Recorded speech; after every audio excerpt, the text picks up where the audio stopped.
Ladies and gentlemen, we are back with another episode. I think this is number 36. I don't know for sure. But more importantly than that, we got my boy Stucco in the building.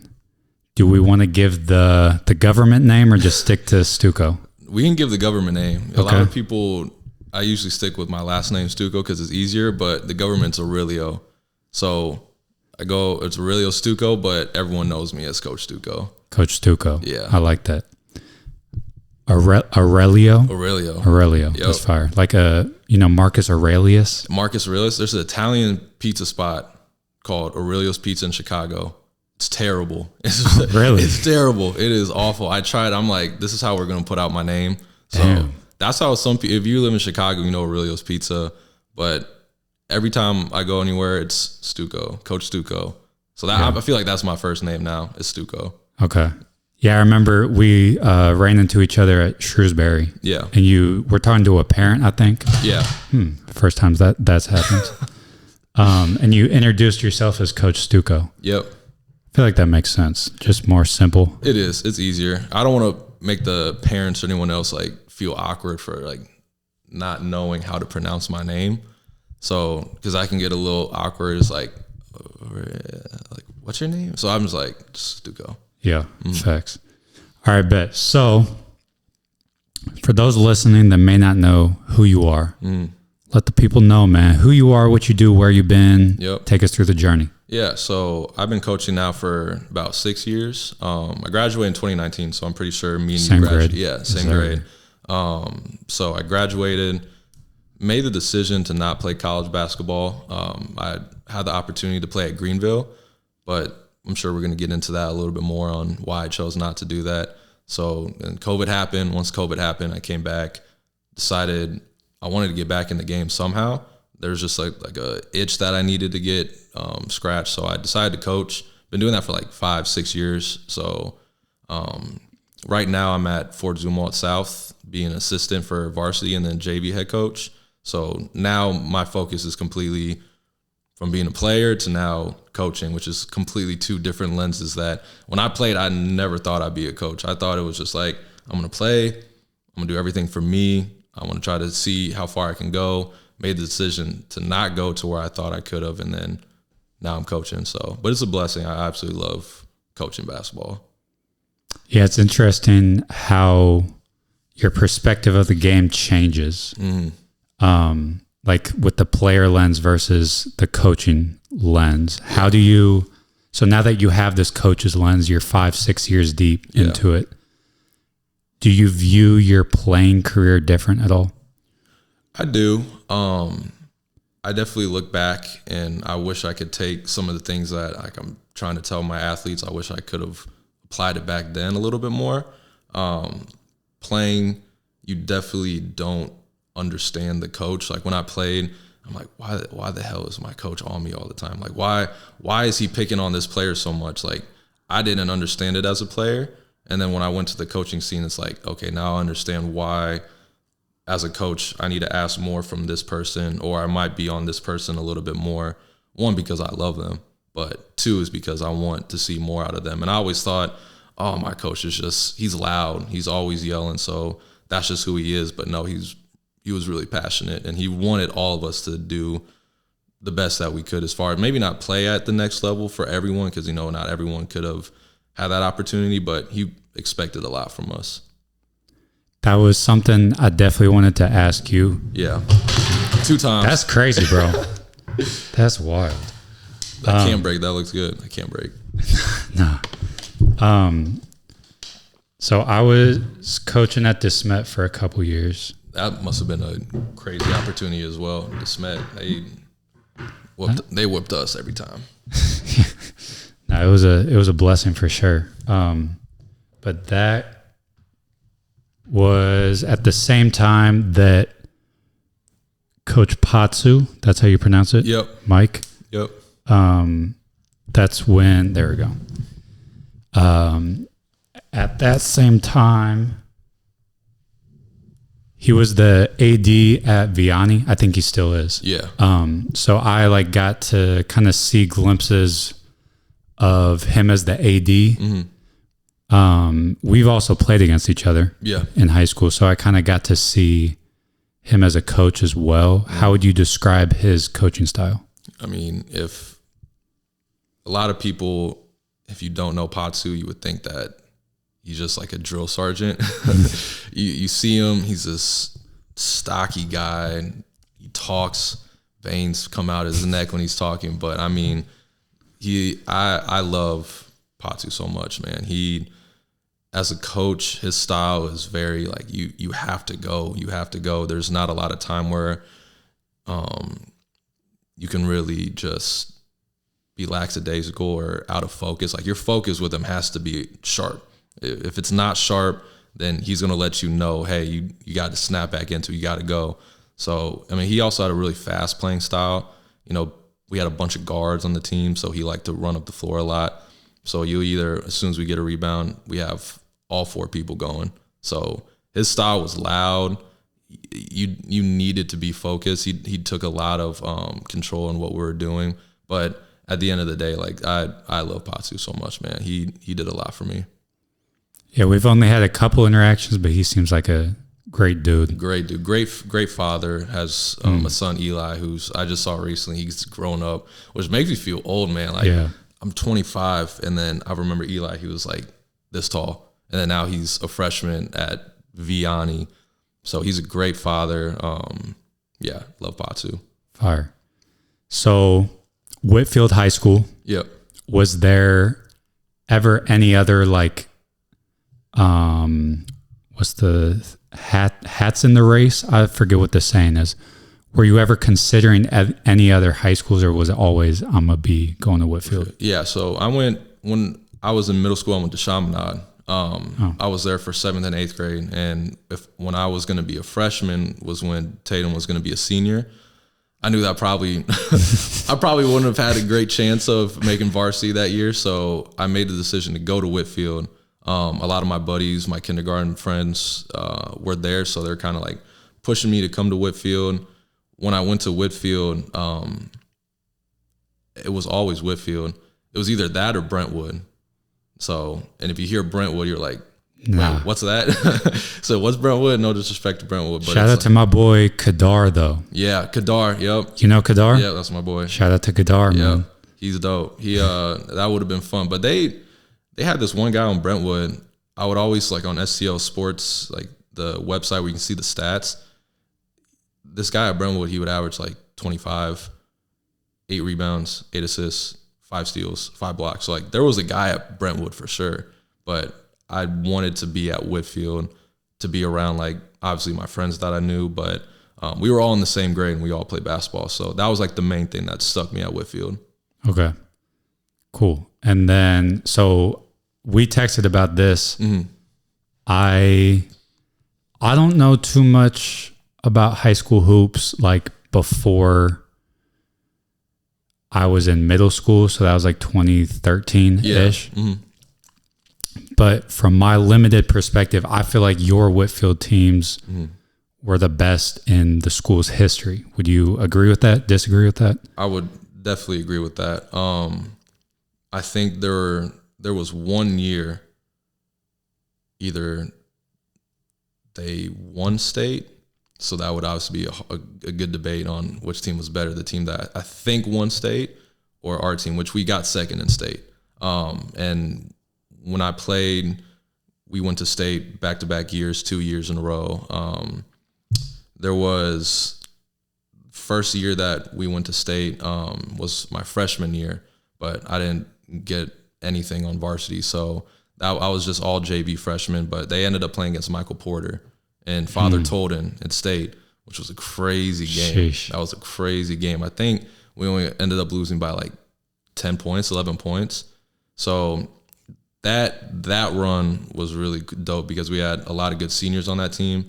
And then my sophomore year was the year where I transitioned from, I thought I was just going to be JV, but I worked my ass off and then ended up taking a varsity spot my sophomore year. And then we went to state again, got second, which a game that it haunts me because we should have won that game. Who'd y'all play? So it was a city school. I forgot the name of it. all I remember is they had a dude who averaged 20-20. That's all. Averaged 20 and 20. No gimmicks, no BS. A real 20-20. So we knew that it was going to be tough going into that game, but we knew it was going to be tough. And then one of my best friends, he went to Vashon. His name's Cyrus. Cyrus came on the pod, baby. Oh, no way. He came on the podcast? Yes, sir. Episode, I forget what episode, man, but he's sat in that very seat. That's my boy, Cyrus. We were all sophomores at the time. It was corny, but we called ourselves the super sophomores. We had Torrence, we had this other guard, and then it was me, Luther, and Cyrus. We were the starters on sophomore year. He got into foul trouble, so that kind of hurt us a little bit. But that team, that Whitfield sophomore team, when Torrence was a junior, I think he was a junior. I was a sophomore. I mean that was a tough team to beat. Yeah. I remember playing Luther in middle school. He was on the Seminoles. The Seminoles, yeah. Yeah. I haven't heard that in a while. They used to whoop us. Yeah. But nah, he was solid. We would always play Webster versus Whitfield. We would always play each other over the summer. Every single summer. Yes, sir. Having to go against you, Ray, Cartier, Courtney. I'm like, dude, this is a summer league game, and we're playing against all of you guys. I'm like, dude, this sucks. But it was fun though. It was great. Yeah, man. So JV,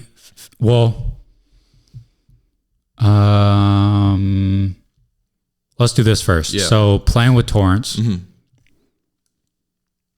fucking all the numbers, all the stats, crazy. Gatorade Player of the Year on the wall in the gym. Yeah. Commits to Mizzou, plays there. Yeah. What's it like? Just like every day in practice, like what was it like, or what were your takeaways from being his teammate? Yeah, I mean, it definitely made me realize. Keep going. Yeah, it definitely made me realize like there are levels to this, and at first, like when you play, you think you're just playing at the high school level, against a bunch of guys who are also in high school, but then every single day you go up against someone that just proves that they are 10 levels ahead of you, and it really makes you realize like, okay, this is what it looks like to go against like a pro. It's a high school player, but he's a pro. So in practice, I mean, anytime we're competing, he was, again, one of the guys that, is not going to take anything lightly just because we're teammates or friends. Like he goes at you as if he was going at someone that we were playing against. A lot of the practices, competitive. My Patu like to do a lot of competitive things as well. We were doing a lot of 5-on-5, going up and down, 3-on-3. So we would do a lot, and then Torrence would obviously get his every single time.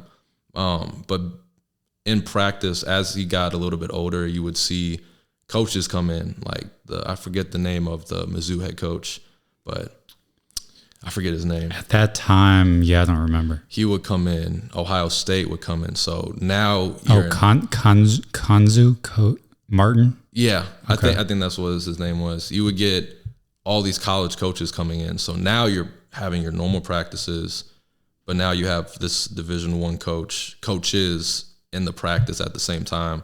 So that was a little interesting. That was weird. And obviously I knew they weren't here for me, but I still wanted to make sure like, hey, I want to try to score on Torrence, be like, hey, look at me too. I can score on Torrence if I can, which was not that likely. He was pretty tough. So yeah, it was being in practice with them made me realize like there are a lot of different levels to this game, which I didn't realize until every single day I was with him. So. Yeah, I remember it was the same with Courtney and Cardi. Like Rick Pitino pulled up one day. That's crazy, Rick Pitino. And I'm like, oh, okay, this maybe. Is what it's like? Wow. So you're saying there's a chance? Yeah, there's a chance. Yep. I remember I hit like 4 threes. It was an open gym. Yeah. I hit like 4 threes. In the back of my mind, I'm like, maybe scholarship, right? Maybe, yeah. Give it to me. Come on. And then he hired all the strippers, and then. So that was my opportunity was just taken away from me. Yeah, just absolutely gone. Okay, so JV freshman year. Yeah. And then swinging sophomore year. Yeah, it was crazy. And this is what I like to tell a lot of my high school athletes who are kind of in the same position. So like freshman year was JV. I thought, I could be varsity I thought I was a varsity player by my freshman year. I thought that's where I was at. But I'm glad that that didn't happen, because Luther, Cyrus, like some of my buddies that were freshmen, they didn't see the court that much. So when I was on JV, I really got to kind of work on my game, get a little bit more confidence. And then by the time sophomore year came around, I'm like, okay, this is it. Now I get the chance to play varsity JV as soon as the season started. So that kind of shook me a little bit. I didn't understand what was the reason behind that. But I think, again, Patu put me in that situation to kind of see what I was going to do with it. Once that happened, our season started in November. By December, before the Christmas holiday hoop tournaments and all that stuff, I had gotten the varsity starting spot. So it was no more JV. Sophomore year? Mm-hmm. It was like a month. But like that month, I remember I played like 3 games of JV, killed it. Practices, I was doing really good. So he kind of saw that, and I think he gave me the opportunity to come up. And then, you feel bad in the moment, because at that time, one of my buddies, he was a senior, his name was Jordan Crouch. I took his spot, and inside of me, I'm like, he probably hates me right now. Because if I'm a senior and I see a sophomore taking my spot, I'm going to be pretty upset.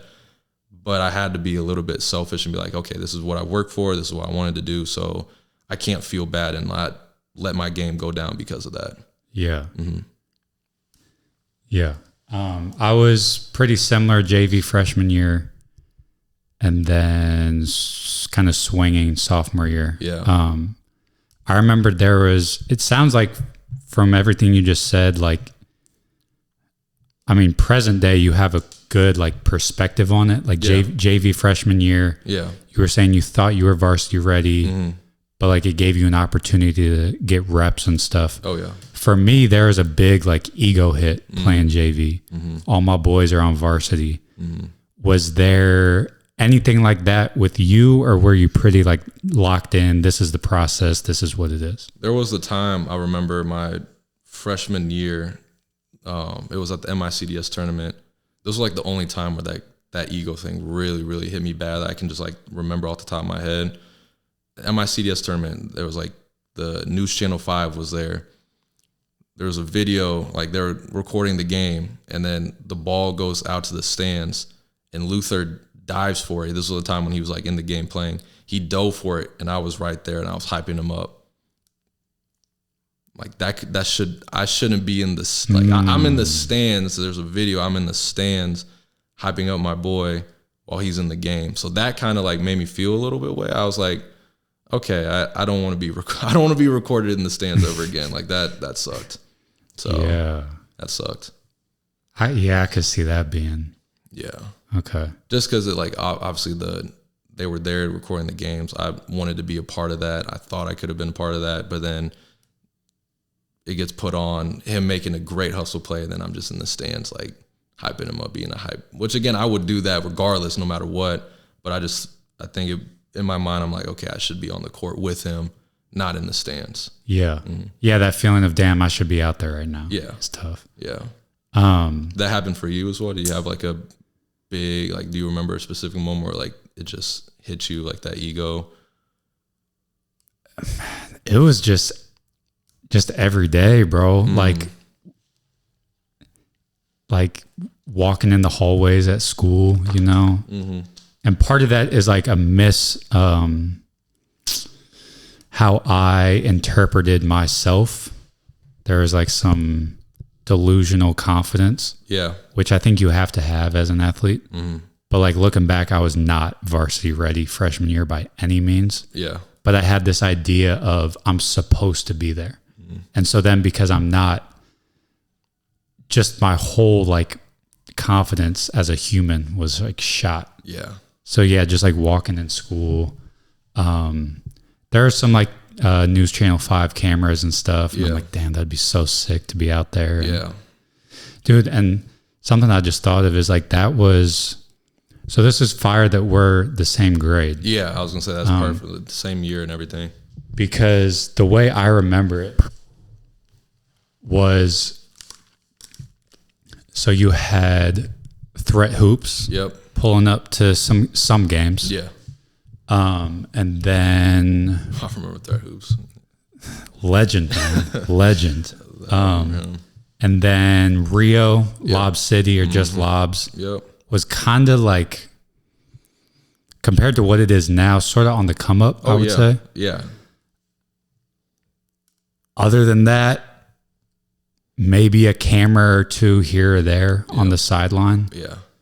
But nowadays, any game, there's like 8, 10 cameras. Everyone's getting flicked up. Everyone's getting a mixtape. It's a lot. So I feel like that, if I had went through what I did today, my ego would have been shot. I would have been so disappointed.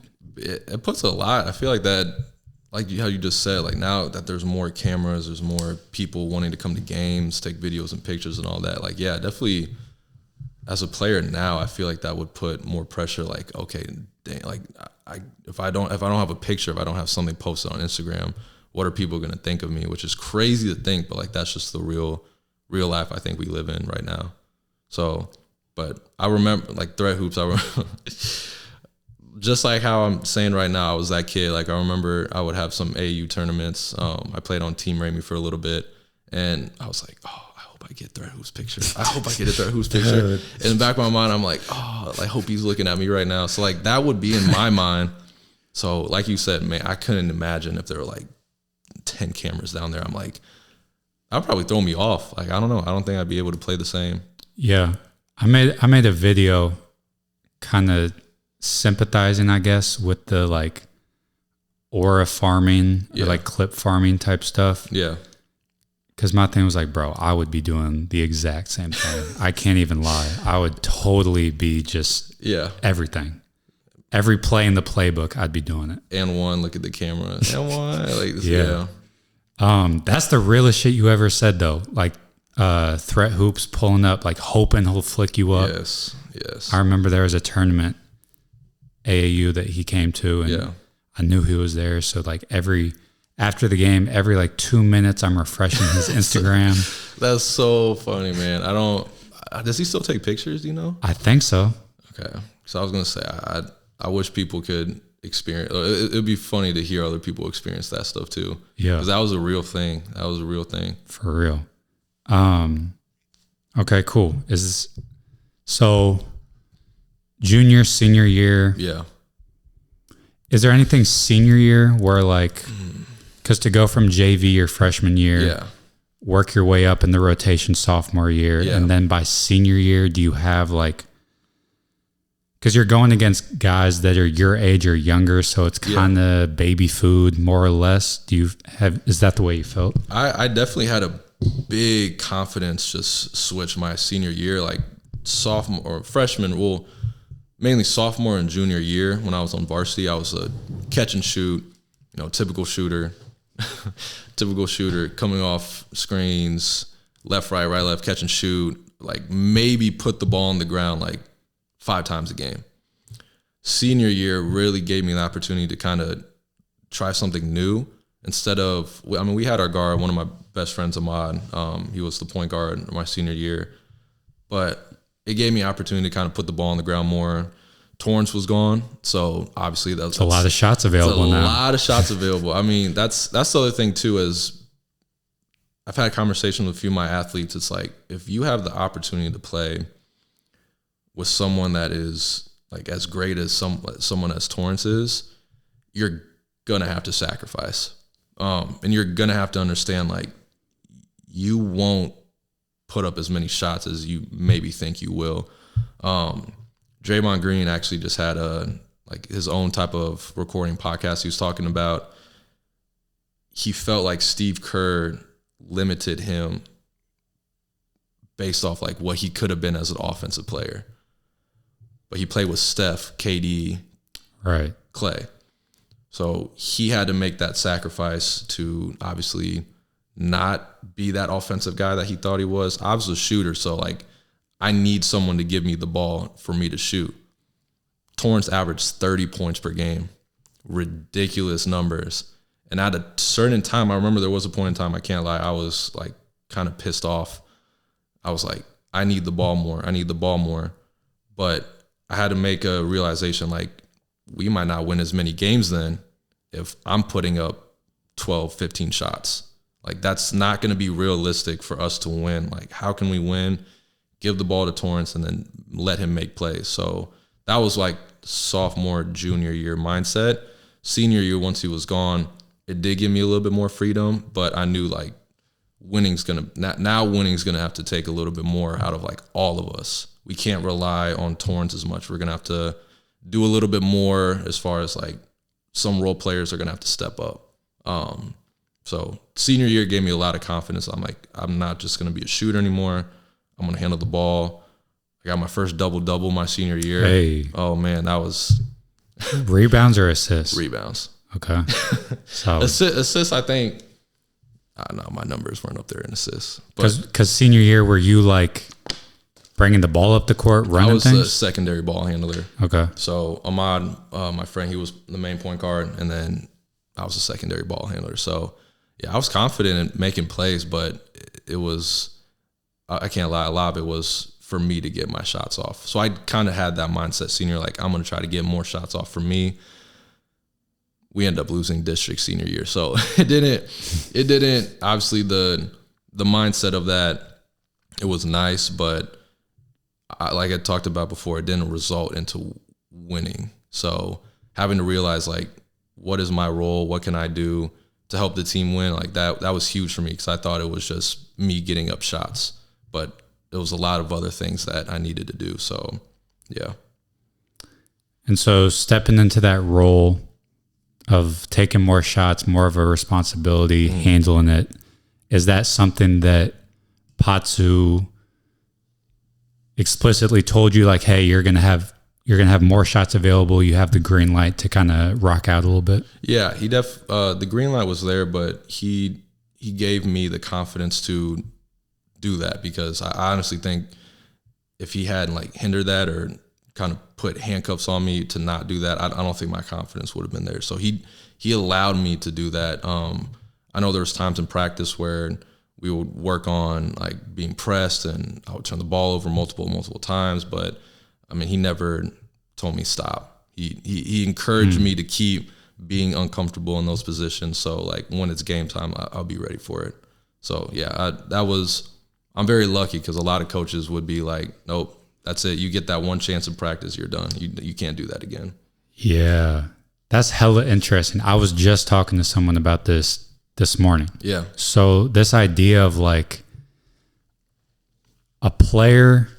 sometimes a player needs the confidence from the coach. Yeah, they need to know that the coach is going to let me make a couple mistakes, but I'm still going to be out there. He's still going to let me, like, I need room to rock out in order to reach my potential. Yeah. On the other side, as a coach, it's like, well, we're trying to win games. Like sometimes we don't necessarily have time for you to turn the ball over 3-4 times. Yeah. Like there's only 32 minutes, 48 minutes in the game. Like, let's get to it. So now having that experience as a player, you kind of get this confidence from your coach giving you the green light, kind of makes the attributes go up. Is there any part of that you have taken with you as a coach now for your players? Yeah, that's a great question too. What I like to base kind of like my philosophy, even though I'm still learning so much, I can't just put it like that's going to be my philosophy for life. But like what I like to think right now is like trust and situations are going to be like how I like to coach things. So like in practice, I like to have kind of like what we're talking about. I do like to have that mindset. Like I want to see you be put in these situations. And as the season goes on, if I can trust you, even though if I see you make mistakes, but I'm able to see you kind of go through it and work on it a little bit more, I feel like I can trust you to be in those situations. But as soon as it's tough, because like you said, I do want to win games and all that. Definitely at that next level, at the very end of the game, the people that I'm going to trust the most are going to be in. But I know they'll still they're still going to make mistakes regardless. But I know I can trust those people to close out the games and all that. So I like to have a big trust system when I coach, and that usually comes with how are you doing in practice. I know it will eventually translate in games. So I like to give them a little bit of leeway, not immediately like they mess up and you're right to the bench. I want them to at least understand, like, yes, you can make a mistake. If it was like a championship game, I probably would be different. Like in our district championship game, we only played like 7 players. Mm-hmm. So definitely a little bit more limited, but the players that were out there, we could trust. There was a freshman, one of my freshman girls on JV, she actually played in that game. I think Coach David German, the one who's the head coach at South, he trusted her to be in those situations. And she turned the ball over a few times. But I think that was a good learning moment for her. Yeah, there also might be this balance of, like, if every player on the roster has the longest leash in the world, it almost doesn't mean anything. Yeah. Stan Van Gundy was talking about this a while back. Like, rookies in the NBA, if they get drafted to some shit team, yeah, and they just get the keys right off the bat, they're not necessarily learning like winning habits. So yeah, that's something I never really, as my brief tenure as a team coach, I never really like got the hang of is that balance. Yeah. It's hard. I mean, I feel like depending on like the situation, the team that you have, you know, that person, we're very fortunate to have a girl on our team. She's a junior, going to be a senior. Her name's Taylor McCarty, just Asia Wilson, I like to call her. That's basically who she is. A lefty, she's Asia Wilson. She had an amazing game. I think she dropped like 20-something points. But it just goes with like usually your best players are you're gonna trust that they can perform at that level, and thankfully she did. Even though it was a close game, we were going against a really tough team, St. Dominic, but she was like one of the main reasons why we were in that game. So I know it's the players that are at that level that can perform like that. Yeah, she's gonna be a senior next year, so the trust with her is gonna be. I mean, we want the ball in her hands as much. So yeah, it's hard though to ask like role players to have that level of trust with you. So I can see what you mean. Like, do you think, this is kind of off topic, but do you think Cooper Flagg, totally off topic, but it just made me think, you think him being on the Mavs, him getting Rookie of the Year, dropping 50 and all that, do you think he will be able to learn those winning habits? Because that team is terrible. That team Mavs are terrible. They're pretty bad. I think so because of who he has around him. Mm-hmm. Kyrie, even though he wasn't playing, he's still in the locker room. Yeah. Jason Kidd as his coach, Klay Thompson. So he has vets around him that can kind of like show him the way. Yeah. I know Jason Kidd also had him playing point guard this year. I remember that in the beginning. Yeah. So that's like, you're kind of building. And I think Cooper Flagg specifically is like, he has winning player DNA, you know? So it's not like, like if it was LaMelo Ball rookie year, it might be a little different. That is. Yeah. What do you think? I think he's going to have a crazy, amazing career that's going to result in a lot of winning as well. I mean, he's just like one of those type of generational, again, type of players. I just hope, because you've seen it with Zion, you've seen it with a lot of these guys, Paolo, even though he's doing pretty good right now in the playoffs, like those players that get into the league that can put up those crazy numbers. I mean, Zion hasn't seen the playoffs in like 6 years. He's our 7 years. He hasn't been in the playoffs his whole career. So I hope that, like, with Cooper being in the NBA and him being on the Mavs, that it can result to some type of winning. But that's where it kind of goes. And I just thought about that because, like, when you ask some of your star players to like be out there on the floor and to do these certain things, like does that result to winning? In my case, being at Whitfield, it did. Like Torrence Watson was that Cooper flag. Like he was that LeBron. Like he was like that guy. Like we needed the ball in his hands. That's how we knew we were having a good chance of winning. The situation I'm in now with the girl that we have who's going to be a senior, like if the ball's in her hands, we feel pretty good about it. So with like now going to Cooper Flag, being the NBA, I think if the ball can be in his hands, he's going to do something with it. So yeah, it's interesting too how winning, like how it can look different based on the situation. Yeah, because like Torrance in high school, the talent gap is just so big. It's crazy. He's going against kids who like soccer is their main sport sometimes. I feel bad for him, yeah. So then because of that, the best, like we don't necessarily need crazy intricate X's and O's. Yeah.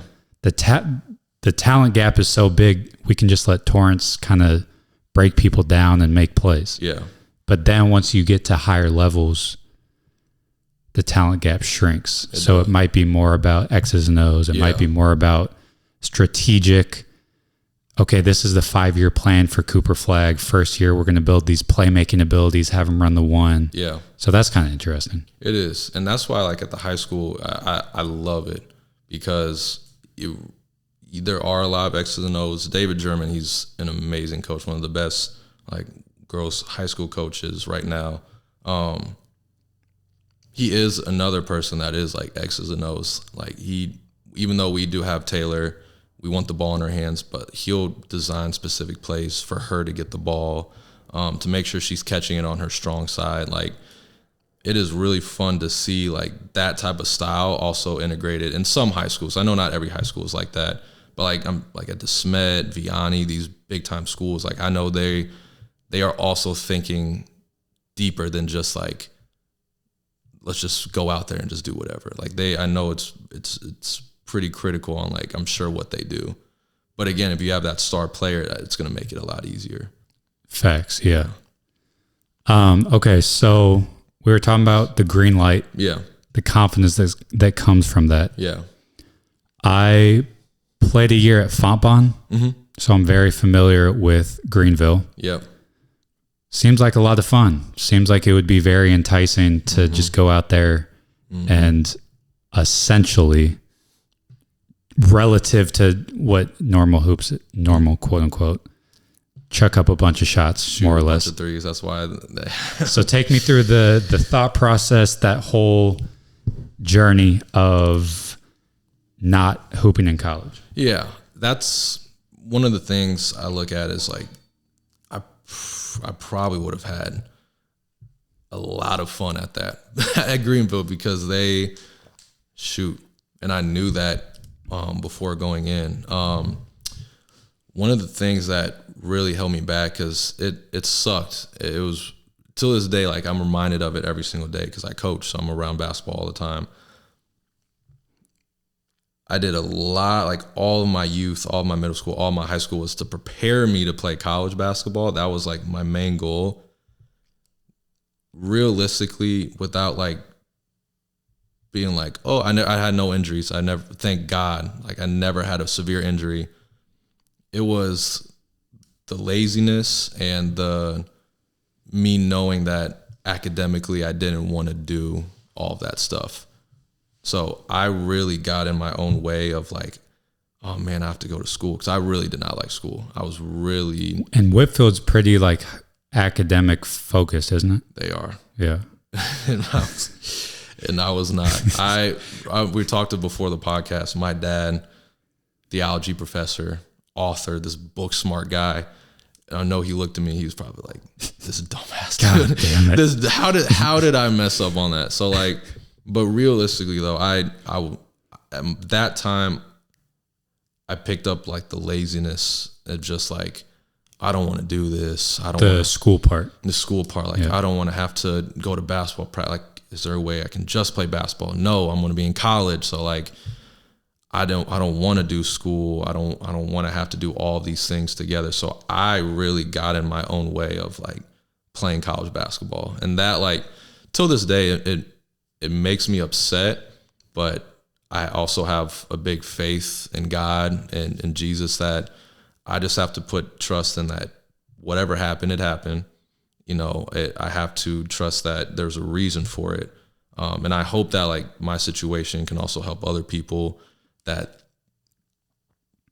are on like the fence of college. I tell a lot of people, like, you have to, you not have to, be 10 toes down, be so confident in the decision that you're going to make, because it is going to result in a lot of aftermath. Like if I'm a player, I know I can play college basketball. I had a situation, I'm not going to say the name of one of my athletes, but I love him. Great family. He just graduated. Shooter. It was kind of reminded me of myself a little bit. He's a shooter. I mean, this guy, when we do shooting drills, it's lights out. Like, I mean, he is consistently can put up shots, game speed, contested, wide open, doesn't matter. He's a really good shooter. He made the decision to not play his senior year due to bad coaching. So I get it. Coaching, coaches can suck sometimes, but I'm afraid that he's going to have to live with that decision. Like, he's never going to, he will not get that experience ever again. So I worry about that, because that's how I was. But I mean, if that's his decision, then he has to be really confident, like that's the one he's going to make. So in that time, I wasn't confident. I think I was really impulsive on what I was doing, because I just didn't want to do it. So I don't think I put enough time into sit down and really think about, like, how can I maneuver? How can I work school out and play basketball and not have myself get in my own way? So that was kind of how it went as soon as I graduated. And Potsy was great. He kept telling me, I was talking to the Greenville coaches. He was constantly, I looked at my messages just recently. I was talking to my mom about it. There was a text. He's like, is there anything I can do to help you? Like, I can reach out again to the Greenville coach again if you want. It's like, I had all people in my corner, and I just didn't do it. Because for you, was it like your grades weren't good enough to get into college, or you were just looking at, like, I'm just not trying to do the school part? I wasn't trying to do the school part. Yeah. My GPA was not that good. It was like 2 point, like in the middle, like probably 2.4, 2.5. It was not that good. So I was really lazy. I had an amazing college counselor who would try to help me every way that she could. So I had a lot of people in my corner. But ultimately it came down to, like, I didn't do it for myself. And that's the regret I have to live with. But again, I have to trust, like, there's a reason. There's something I can do out of that, if that makes sense. Yeah, for sure. I think a ton of people can relate to that. Mm-hmm. I was the exact same way. Mm-hmm. Like, I was looking after senior year. Again, great that we're the same age. Yep. Because that was when the LeVar Ball's JBA League was a thing. I remember that. That's crazy. And I was the exact same. I was like, bro, I'm just not, like, I'm done with school. I'm really not trying to do this. So I'm like looking in the JBA, like, can I just, like you said, can I just hoop and not do the school part? Yeah.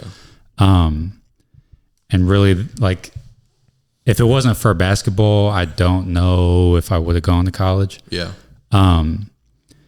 But it's a very valuable thing to go through in your situation, because a lot of players fall into that boat, I would imagine. And I'll be the first one to say, I'm sure you're the same way. Like, a lot of this stuff we're learning in school doesn't really translate to real life. Mm-hmm. So I'll be the first one to say, like, yeah, that, just objectively speaking, there's far better uses of your time than this homework assignment your teacher has you doing. I'm like, sorry if that's not it's real. Politically correct, but like, that's just the way I feel. That's real. Yeah. Education is important, but like education on the right, quote unquote, stuff. Yeah. But all that being said, and let me know if this is the way you see it, it's the game you have to play. Mm-hmm. Like the ACT is some BS. Yeah. But like if getting a good score on that is going to get your foot in the door and give you this opportunity to play college basketball, we gotta do it. You know, you got to, yeah. Especially if you devote like your life to it. If this is something that you're not just doing for fun, but like you genuinely care about it. You're going to the gym early. You're leaving late. You're every single day getting shots up. Like if you're doing that, you have to do it because you're investing so much time in yourself. So like you said, like if that's something that needs to happen, you got to do it, even though it sucks, like you have to do it. Yeah. Facts. So you make the decision not to play in college. Yep. Or to go to college. So when I was thinking about all of that, it was funny because I was like, do I want to go to school? No, do I want to? I ended up going to a university called Regis. So it was a small school, but I've heard of that. I'm not sure why. The only reason why I went, I dropped out. I didn't make it past a semester. The only reason I wanted to go is because I had friends that were going there. Type. And the things that I wanted to do there were not basketball focused or like school focused or anything. It was, the partying and all. That's the only reason I went to Regis was instead of like, again, I didn't want to do school, but I knew like, okay, I can at least have fun now. If I'm not going to play basketball, I'm going to have fun then. Because I knew if I couldn't balance the two, at least I can do something easier like party on a Friday night. Facts. So it was so stupid, and I ended up dropping out before the semester could even end. Where is Regis? Denver. Okay. So if you know Denver, you know Denver. Yeah. You know what Denver got, and it's like, yeah, it was really bad. Really dumb decision. I can totally see that though. Like you spend your whole life sacrificing those Friday nights, for something that you love. But then we decide it's time to turn the page. Yep. Going to Denver, it's pretty lit with the boys, like I could see that for sure. Yeah. But it was fun. I will say it was fun. But, once you like realize all that, I mean, that's why like 25 people say it's young, it's old. I can't even think about part. Like I don't even want to go out anymore. I don't want to do any of that. So like I had my time there, and then once that was done, then COVID came around right after that. So once COVID hit, I was trying to figure out like what can I do. I no education, no basketball, no nothing. I was trying to figure out what to do, and then my mom, she had sent me this link to Larry Hughes Basketball Academy, which I never heard of. I knew Larry Hughes, I knew who he was, but I didn't know that there was an academy for it under his name. So she sent me the link, and I ended up going because I was just like, I got to do something. I'm sure everyone during COVID time, there's two things you could have done. You could have done absolutely nothing, or you could have done the most out of your time and worked out and I was nothing because again, I was lazy. During that time I was really lazy. So I did nothing. I ended up going to Larry Hughes that same day. ISO Hove.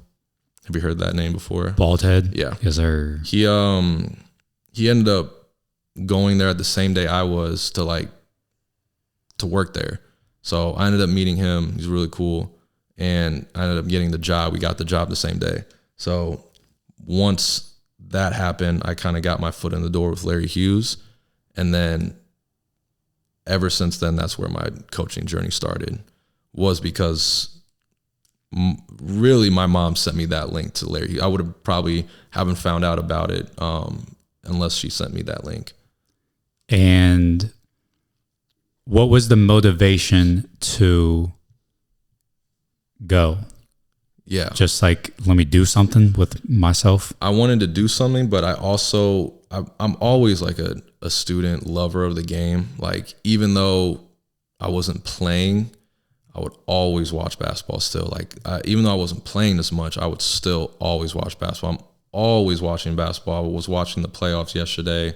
Bro, I've been so locked into the playoffs. I hope we can talk about the NBA because I love the NBA. I can't lie, I don't watch college as much. Same. But I'm an NBA nerd. Same, bro. Because let's go. The thing about it is because like, and I'll get back to talking about Larry Hughes and all that, but those are the best of the best. So how could you not want to watch the best of the best? NBA doesn't play defense. That's an average. You're an average. You're an average fan if you say NBA doesn't play defense. Yes, at regular season games, obviously they might not go 120% all the time, but like defensive schemes, what they're doing on the court, like how they, like, it's just, you got 40% shooters out there. Yeah. Like you're not going to help off, you know? It is, I love it. So like going back, I always watch basketball and I saw this opportunity. I'm like, okay, I messed up big time by choosing not to play. So I want to do something right now. And I pray that if this is the way that I can get back into basketball somehow, that this would be it. And thankfully I got the job and was able to work there for about 5 to 6 years. So it was. Oh, wow. Mm-hmm. I didn't know you were there that long. Mm-hmm. I knew, shout out to Ethan. We had brought him up before we hopped on here. Yep. He would pull up to some open runs at Larry Hughes. Yep. I have a story too about an open run as well. Do you? Yeah. All right, bet. Yeah, because he would say he went, and then my boy Roan, Steve. Yep. And then Sen or Sam. Sin? Yes. Oh, that's he would pull up. That's Asian Hooper. Yeah. Those are my boys. Steven, you said Steven too? Yes, sir. That's my boy. Yeah. All right, this is out there. Obviously, we're doing the podcast. We're talking. Larry Hughes is taken over now by the new trainers there, so I feel like I can say this. I would sneak them in. Those video, like I'm sure if you can see like Sin videos and all that stuff. Uh-huh. I would sneak them in after hours to hoop. Well, because Ethan, and this is what I was going to say. Ethan said you had a key. Yeah, I had a key. Mm-hmm. So that's not like sneaking them in. Not sneaking in. You're trusted with a key. Yeah, I will say at first I was, and then one of the GMs there, he actually like came down to pick something up. So I was like, oh shit, this is over with. But he ended up being cool with it. Later on, like at first I didn't tell anyone that I was bringing people in, and then he saw it and I was like, okay. But yeah, we would have some, it was fun doing that stuff. But yeah, so he said you had a key. So I figured, okay, he's like kind of a top dog, supervise, whatever the role is. Like, yeah. But I didn't know you were there. I didn't know you were there for 6 years. Yeah, it was a lot. I kind of, when I started off in Chesterfield, that's where we would do a lot of the runs at that big gym. And then they opened up a new facility in Fenton, so they needed help. I decided, okay, I'm going to just work both spots. Later on, I just chose to be at Fenton. A lot of reasons. Just thought it was going to be a little bit better. Ended up being assistant general manager there, working at the front desk, still doing private trainings. I would do private trainings, but then I kind of worked the analytics side of it, like the memberships and all that stuff. And then I eventually started coaching like our travel team. So it kind of fell into place. Like I was a trainer for like about 2-3 years, assistant GM for about a year and a half, and then, or about a year and a half, 2 years, and then coached my team for about like that end of the 2 years too. And when you were coaching your team, were you still doing private training or just coaching? Yeah, I was doing private training still. It was, we had private trainings during the weekdays. Our tournaments would always be weekend. So easy. Yeah. So it was pretty nice to work around that schedule. And when you were training, could you like, oh, today I feel like doing this, or was there like a curriculum type of thing? So it really depended on like the athlete I was training.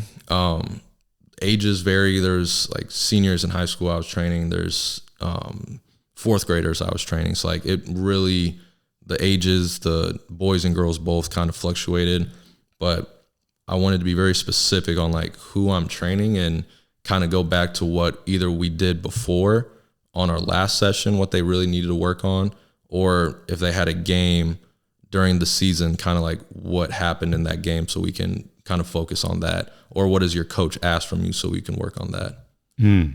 Yeah. Love that. That like collaboration, I guess. Yeah. Because it's real easy for it's easy for everyone to be in their own little like cubicle. Yes. Skills trainer, team coach, weight room person. Yep.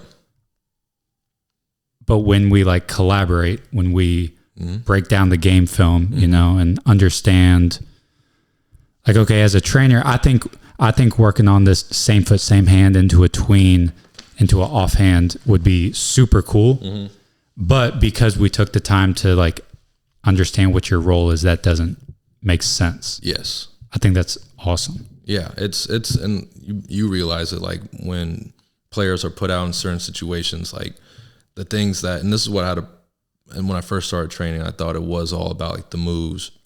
I thought it was about, obviously, what I like to do always is we're always going to do form shooting every single time. No matter if you're a lights out shooter, you're shooting 35-40% from three. If you're a little kid, like we're always going to do shooting, form shooting.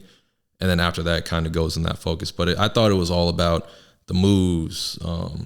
What type of crazy finishes can we get into? What type of nice, good-looking ball handling drills can we do? But even though, yes, they are nice, like you said, it's like I might not be collaborating with what their coach is doing. So I might be messing this athlete up by not having them do their role in the game. And do you find that, so you said you would work with fourth grade through senior year high school. Yeah. Did you find that idea of like doing your role in a game and like simulating that in the training environment, did you find that would change based on like the age that you're working with? Big time. Yeah. With the younger kids, it's a lot more about like confidence, in my opinion. Like I want to work more on their confidence as far as like making them feel good when they're making these shots, making them feel good. Like when they do a certain move, obviously we're not, if I'm working with a sixth grader, we're not going to, unless it's a really, really, really skilled sixth grader, we're not going to work on between the leg floats and all that stuff. But like when we do certain moves, I want to make them like feel good. So like with the younger athletes, it's more about like confidence. If you had a CNR game last weekend, what did you do well in that CNR game? What did you not do well? Like a lot of questions I ask my athletes is like, how many times did you shoot last game? And I don't like to focus on like, how many did you make? It's like, how many did you shoot? Because a lot of times that will show kind of where their confidence could be at. But it also could be situational as well. Like they might not have gotten the ball as much, but I like to look at that as like, how many shots are you shooting a game? Where is your confidence at as far as like, you're willing to get X amount of shots in? I might have to steal that because I like that. Yeah. Yeah. Because points. Yeah. Because asking them how many shots did you attempt versus points. Yeah. It's like a good gauge of their like aggressiveness and stuff. Yeah. I like that a lot. I agree. Which made me forget. Oh, okay. So then the opportunity comes for you to be a team coach with Larry Hughes. Were you hesitant at first? Were you all systems go? Like, I love this opportunity. Where were you at with it? I was a little hesitant because, one, this would have been my first year coaching girls basketball. So after working with girls for so long, I saw kind of like, okay, they can go. Like, I'm not going to lie. When I was in high school, middle school, actually not high school because our high school girls team were dogs. We had a girl, Tasia. That's right. Asia, Blackwell. They were dogs. So like middle school, I was more like, girls can't play bad. Oh, they're not as good as boys. They're not. I had that mindset in middle school. High school, that kind of changed. But like coaching girls, I didn't know what that would have looked like in a team setting, so I was a little bit hesitant on that. But once we kind of did tryouts and I saw like the girls that would be on the team, I'm like, yes. Like after tryouts, that because there was another guy as well that would have been, his name's Tate. We also help each other out as well, big time on coaching. He also, he was running like the girls team for a while, like the younger ones, but this was like Larry Hughes, one of the like newest older girls team, like high school girls team. So he would have obviously done it if I said no, but once tryouts came, I'm like, yes, I got to do this. These girls, they can be pretty damn special, and I want to try to like coach them as best as I can, even though I knew it was going to be my first time coaching girls as like in a team setting. And so something we talked about before we hopped on here, what would you say the main differences are between coaching guys and girls? First thing that stands out is egos. I mean, I don't see it. It's pretty hard to come across a girl with a big ego. Personally, I haven't experienced that as much. A lot of girls that I've coached, I will say, one, they listen a lot better. They listen a lot better. It's like the positives of it. They listen a lot better. They don't have as big of egos as some guys do.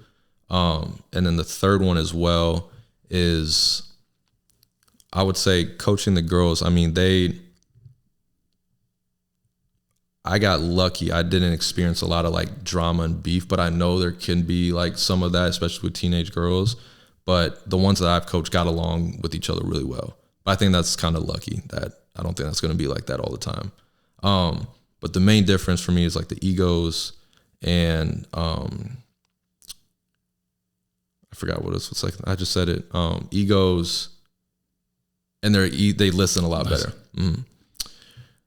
The other side to it is I don't think they're as competitive as boys are, and I say that because I want, and I always challenge my girls to be so competitive as much as they can be. I see a lot of like, that's my friend. Speaking of the girl side, that's my friend. So like, I don't want to hurt you. Like, that's how it is with girls. When I think of when I played, I see my friend. I'm like, I'm gonna block the shit out you. Like I'm talking to you. Like I want to have that competitiveness because it's gonna make me better. I don't see the girls do that as much. And do you feel like that's something, if you can like maneuver as a coach, you can like unlock that? 1,000%. Okay. Yes, that's a great question. 1,000%. There's he's the Whitfield girls coach, Santana. His name's Santana. He also coaches Phenom. I love watching him coach. He is, if you ever like see him or know him or just hear him, you're like, okay, that's Santana. He's loud. He is like animated. Like, I realistically think he would do like a front flip on the court if he needed to. Like, he would just do anything. Like, he's crazy, but in a good way. His girls are dogs. And I'm like, how do they get like that? I was very fortunate to have a conversation with him when I first met him. And I just kind of asked him questions like, how did you get your girls like that? He coaches at Whitfield and also coaches at Phenom. And he says, I've had them ever since they were little. And there is not a single point. Like, he doesn't coach the girls different than he coaches the boys. Like, he coached the girls like how he would coach the boys. And he would make sure like these girls are not getting anything easy. It's not given to them. And just because they're a girl and they start crying, like, you'll feel bad for them. Like, no, he was pretty tough on them. So I do think like you can unlock that. You just have to know like the girls that you're with, and it does make it easier if you have them for a while so they trust you a little bit more. It's hard to do that with the group of girls that you just started working with because they don't know you and they can't trust you, especially being a man coach as well. Like, I know they're like, if they're used to their father like being loud and all that stuff, like it might not reciprocate as well. I've seen a lot of amazing women coaches like yell and be like that, and they can take it a little bit better. But being a man coach, you have a lot of responsibility. Like, these girls need to trust you. You got to make sure that, but again, you hold them accountable if you do that. You know, John Boy Media on YouTube. Yep. He did a video. It was a women's coach. I forget what team. But the player like missed rebounds, whatever, like the effort kind of wasn't there. Yeah. And then John Boy had broken down. The cameras caught the coach subbing her out. And then they're like on the sideline and she's like laying into her. Yeah. But there was like, I think I've seen that too. Yeah. The sentiment was like, you need to be better. Yeah. But then she had one line where it was like, I believe in you or something like that. Yeah. And so that like balance, I think, is big. I do like that point, and it kind of relates to what I just said, like having that buy-in, developing that relationship, knowing them for a while. Yeah.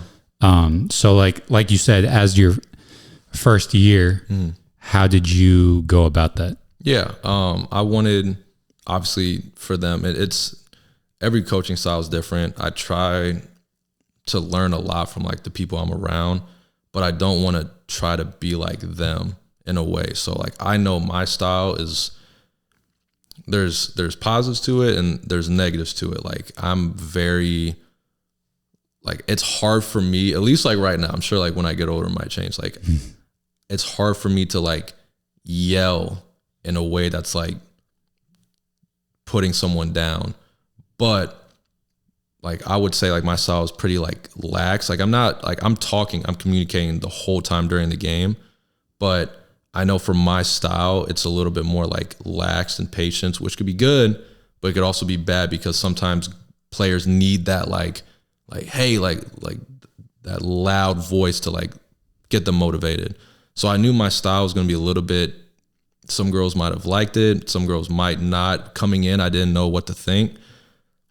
Thankfully, I had such amazing girls on that team that we were able to, one, click pretty quick.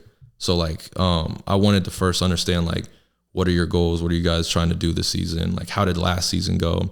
Last season didn't go so good on JV. So like, they really wanted to turn it around, have something better this year.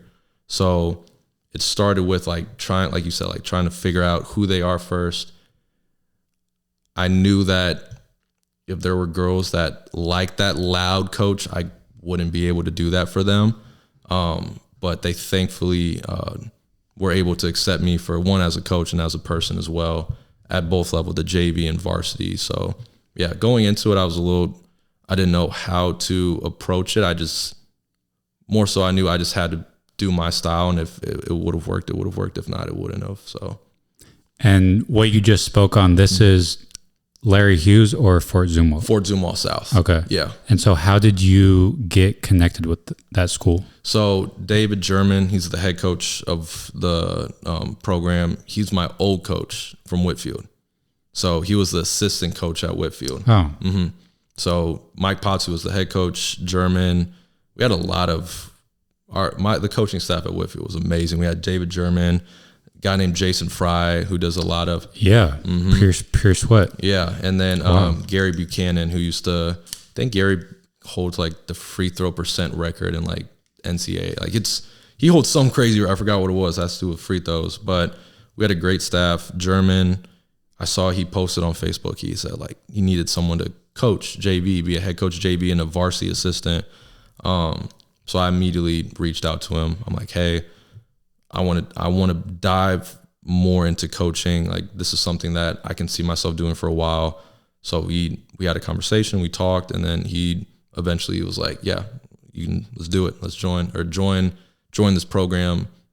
He told me about the girls, how they were, and I was really excited. Again, I didn't know how it would have gone because I know like my style, it can be patient and lax, but I was just hoping that like the girls would understand that.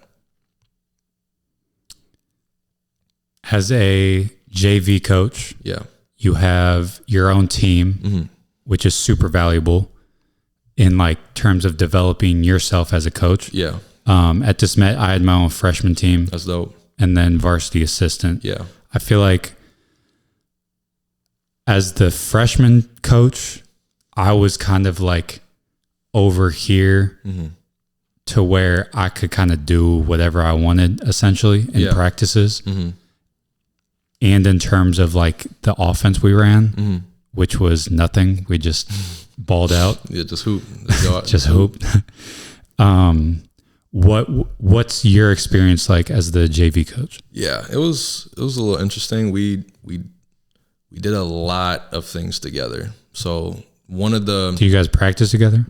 Okay. So the JV, anytime, and again, the South girls, they are the varsity team. They are freak athletes. Like we thrive on defense. We don't shoot the ball well. They went to state last year as well. Like South, our team went to state last year. I wasn't with them last year. Kind of bandwagon KD, the Warrior type of thing. I was like joining them, but they went to state.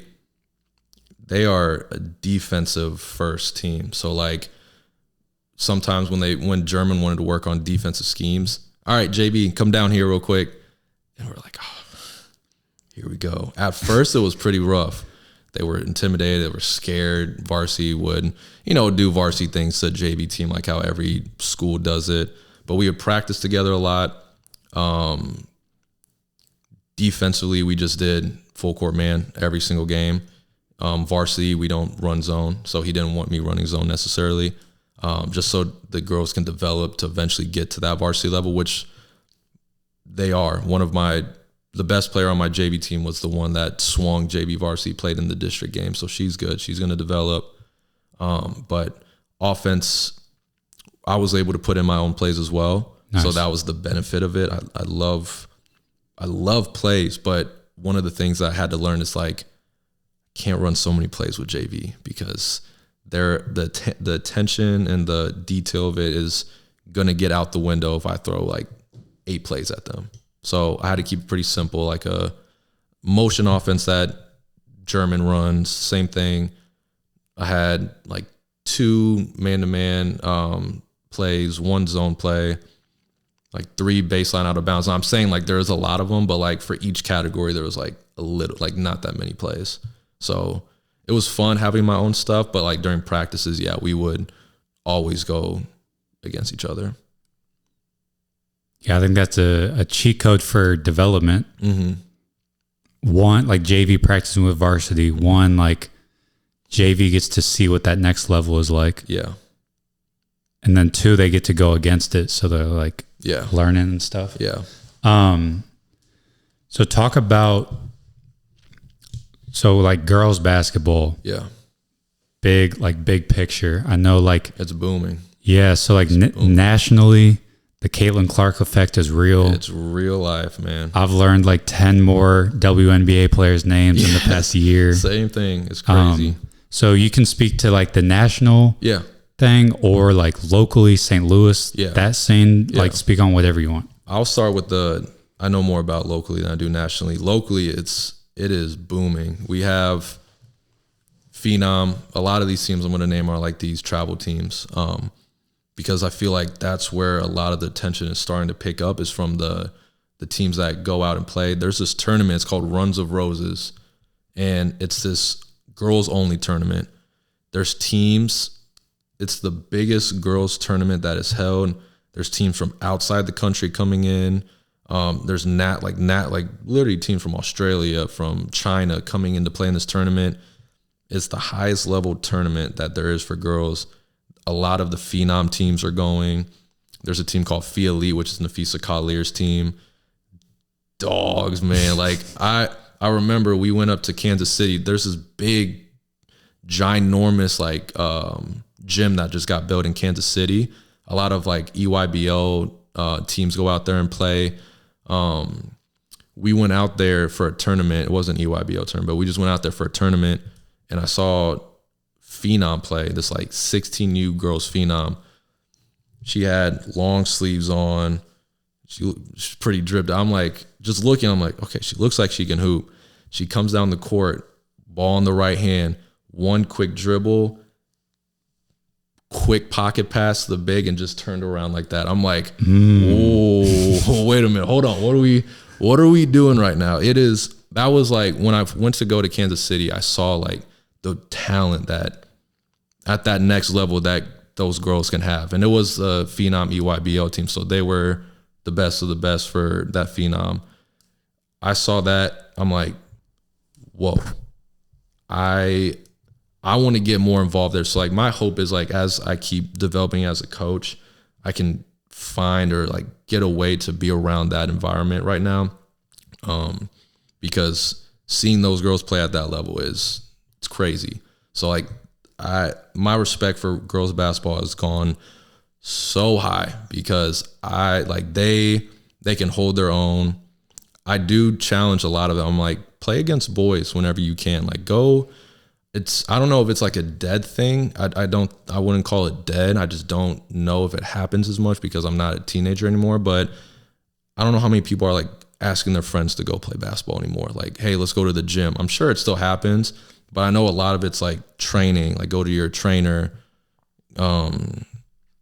practices and all that. But I try to tell the girls like, just go play, like go to a gym, play against boys, play against men so you can get just that feel for it. But a lot of the girls basketball scene right now is blowing up in St. Louis.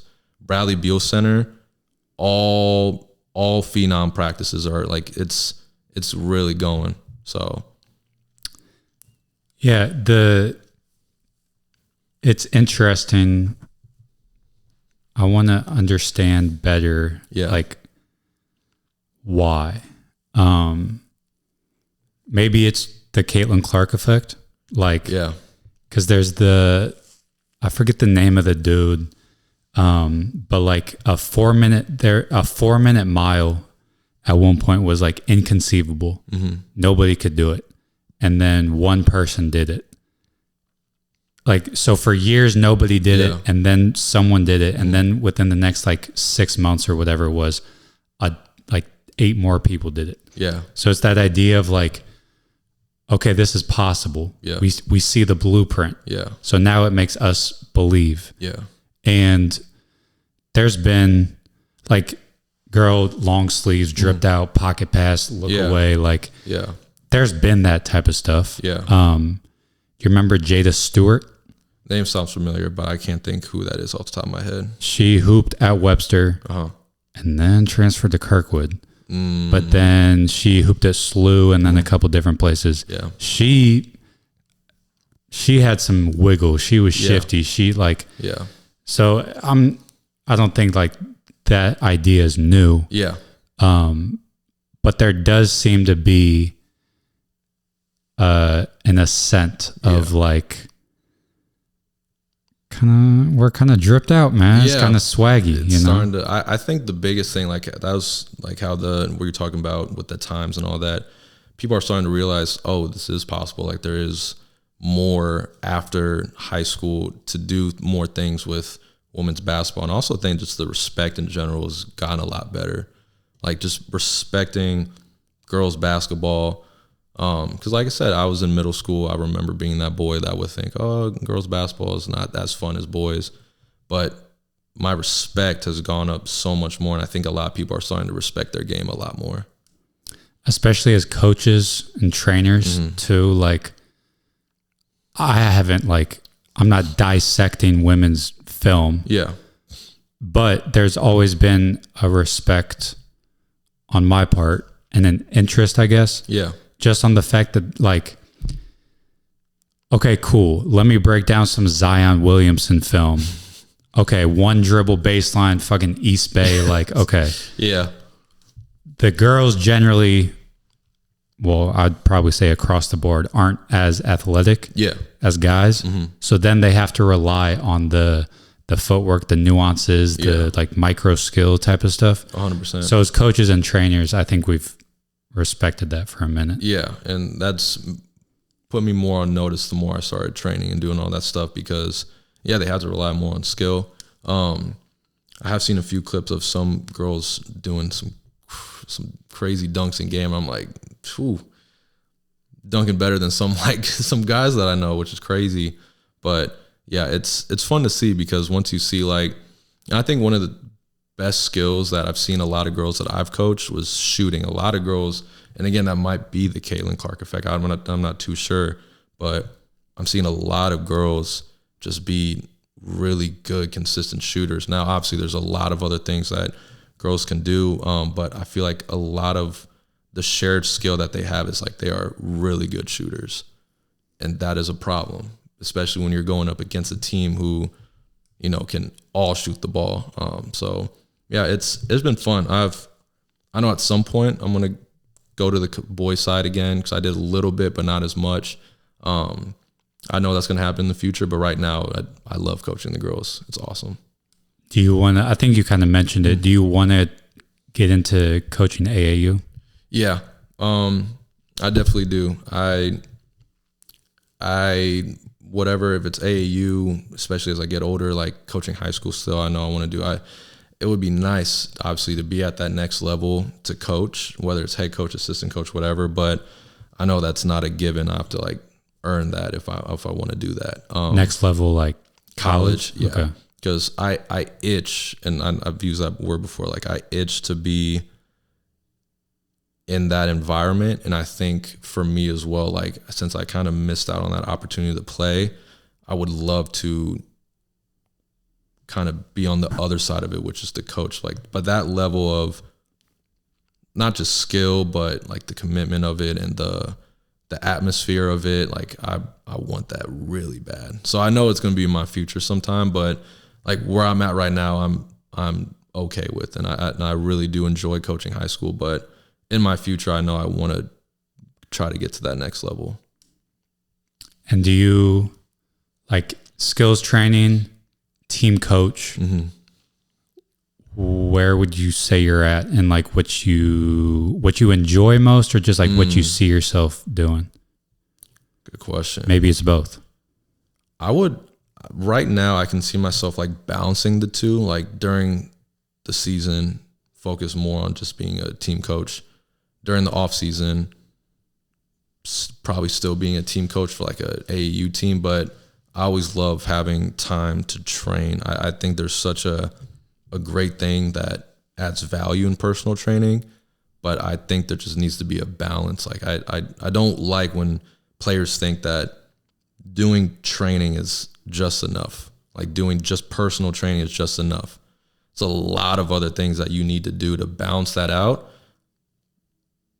that will make it valuable. So like weight training, making sure that you're doing right in the gym, in the weight room, doing like not as focused training, but just playing. Even though I think there is like a little risk injury with that, I still think it is valuable just to go out and just play, have friends, play against them, go against random people, find a run to go to and play. So I can see myself doing both, but I really enjoy the personal training. I love the strategic side of team coaching more though. I love the strategic side of it. I love it. So that was something if I stuck with it for a while, yeah, I would have kind of developed a love for it. I appreciate it now. Yeah. So you're talking about like X's and O's, kind of that like chess match. Oh yeah. In-game adjustments and stuff. I love that. So talk about that, because that never again, if I stuck with it for a while, I would have gotten the hang of it. That never came naturally to me. I can't say I'm like head over heels for like that type of in-game adjustments and stuff, but talk about why you appreciate it. Yeah. And just what you like about it. Yeah. I never, again, being a player, I didn't even, I knew obviously we had the plays, we had stuff that we had to run, but it's funny because just like how you said, like as a player, I didn't really understand it that much. And when I got into coach, I kind of got exposed to it more.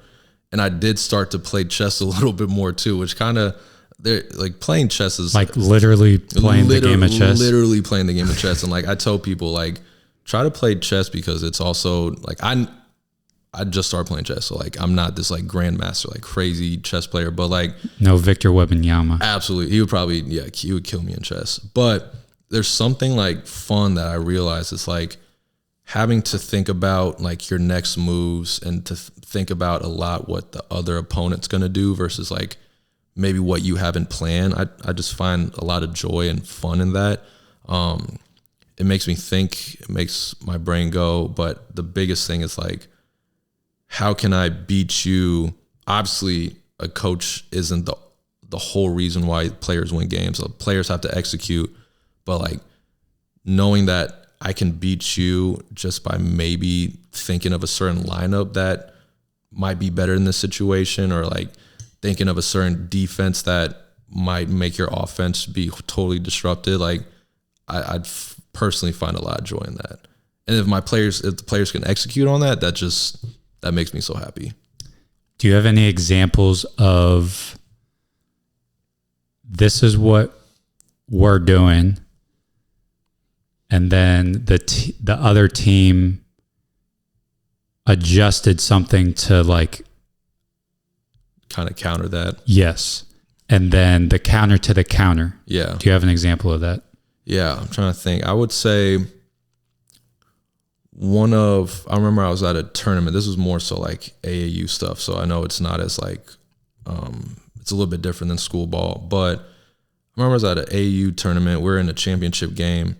My girls at the time weren't the best shooters in the world. So we didn't shoot the ball necessarily well. And they kind of picked up on that as we kept playing, like in that middle of the first half. So they literally sat all 5 girls underneath the 3-point line, which is pretty disrespectful. I'm like, okay, my girls are not that bad of shooters, but they just, obviously they had a hand up a little bit, but they weren't fully contesting and running out and trying to stop it. They were letting us shoot. So at that moment, I'm like, okay, they're just going to let us shoot. Obviously, I'm not going to put my money on that. We're just going to shoot the ball and make a bunch of shots. So we ended up doing a specific thing where it's like we had a taller girl on our team, give her the ball, let the whole floor just shrink on her if that's what's going to happen. But I had, again, a lot of trust in her that she can make a lot of plays. So we would have like a certain play where she would catch the ball in the low post, defense would come and shrink, and then we would get like an off-ball screen for like one of the girls that, again, were like a shooter.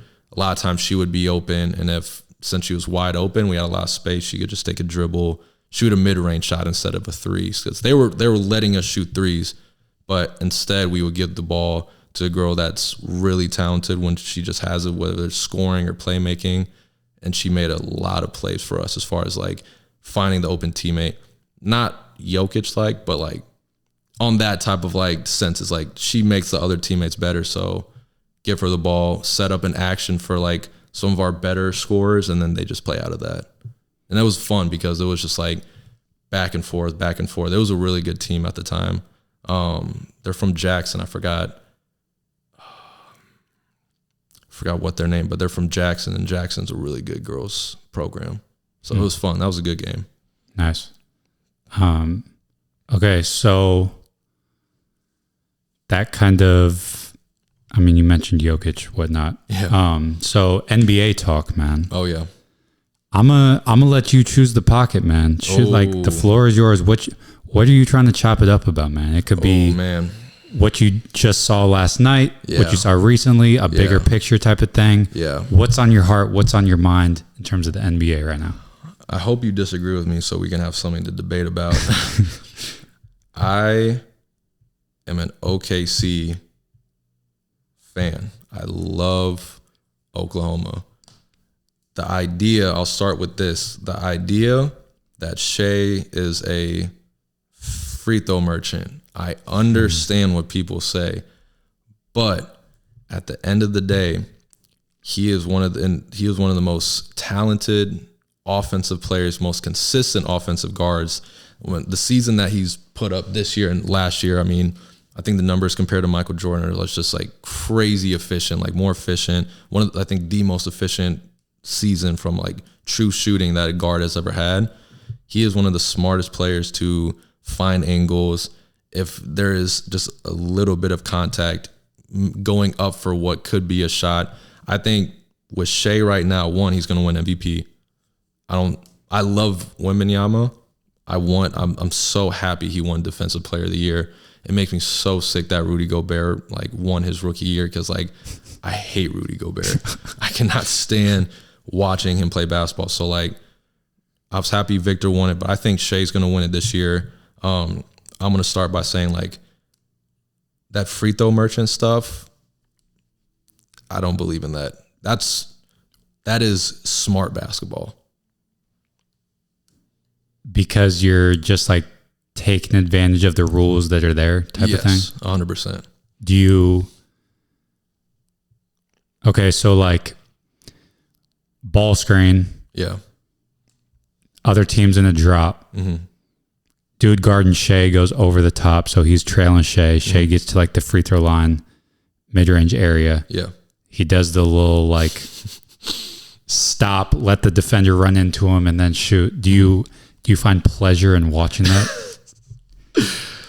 I will say if it is going to make OKC win, yes, I do.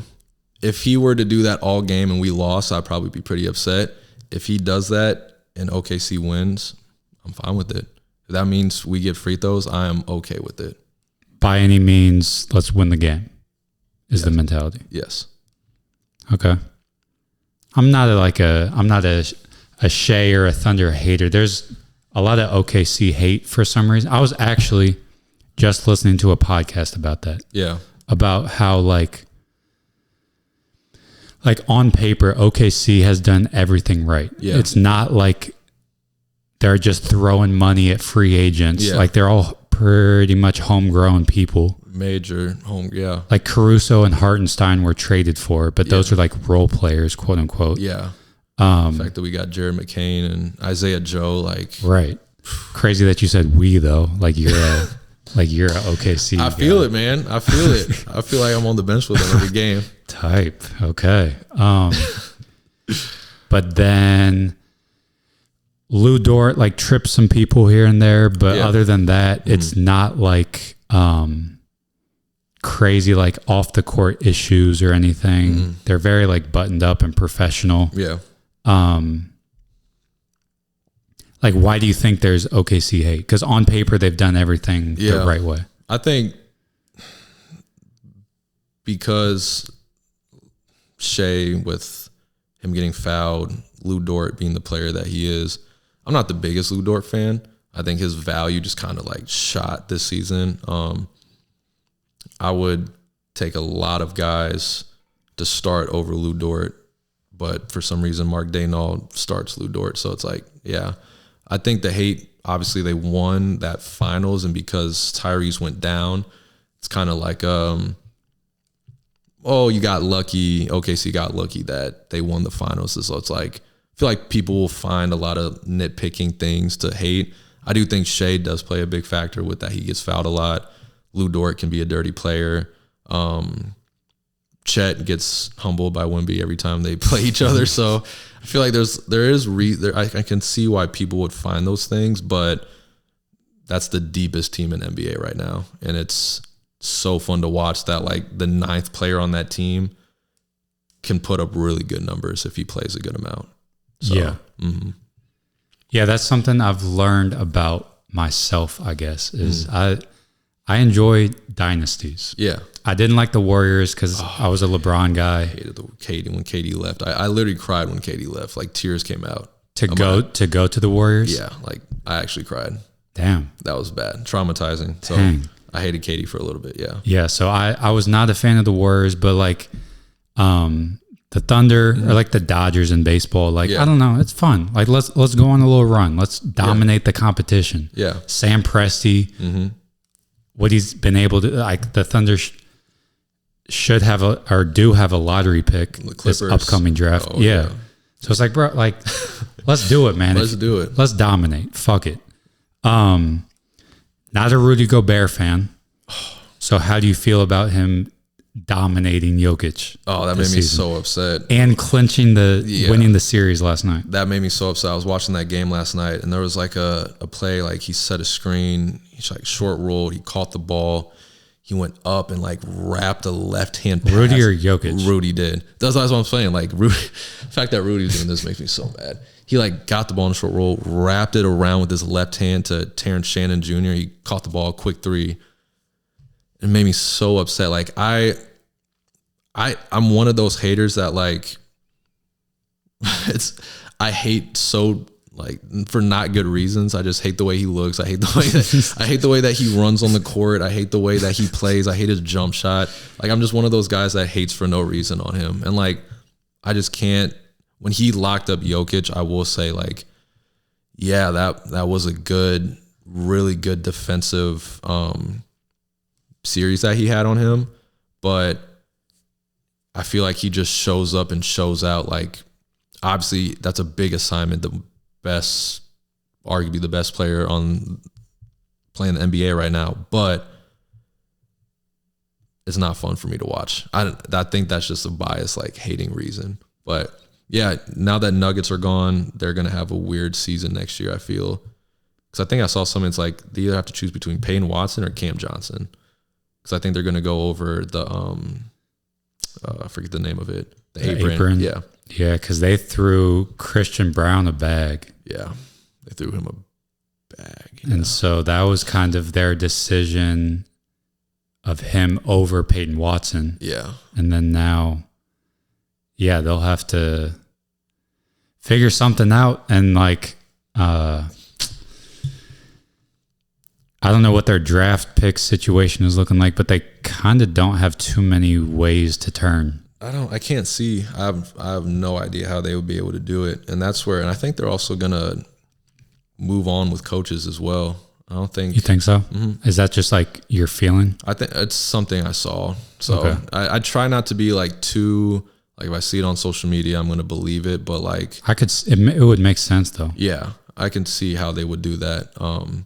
But Nuggets is a team, like, we play, like, there we go. We played against them last year. That was the only time when, like, because I've been a Jokic fan. I love watching Jokic. I have a really hot take, but now it got even, like, hotter. I put Jokic in my top 10 of all time, which is a really hot take.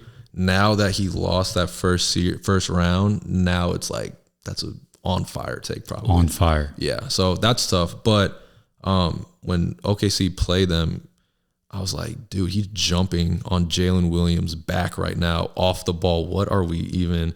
So, like, some of the things, like, with the Nuggets I liked, but this year and last year was kind of like one of the times where I didn't really like watching that much. Do you have a team? Or you just really like watching a bunch of, like, or do you have a team?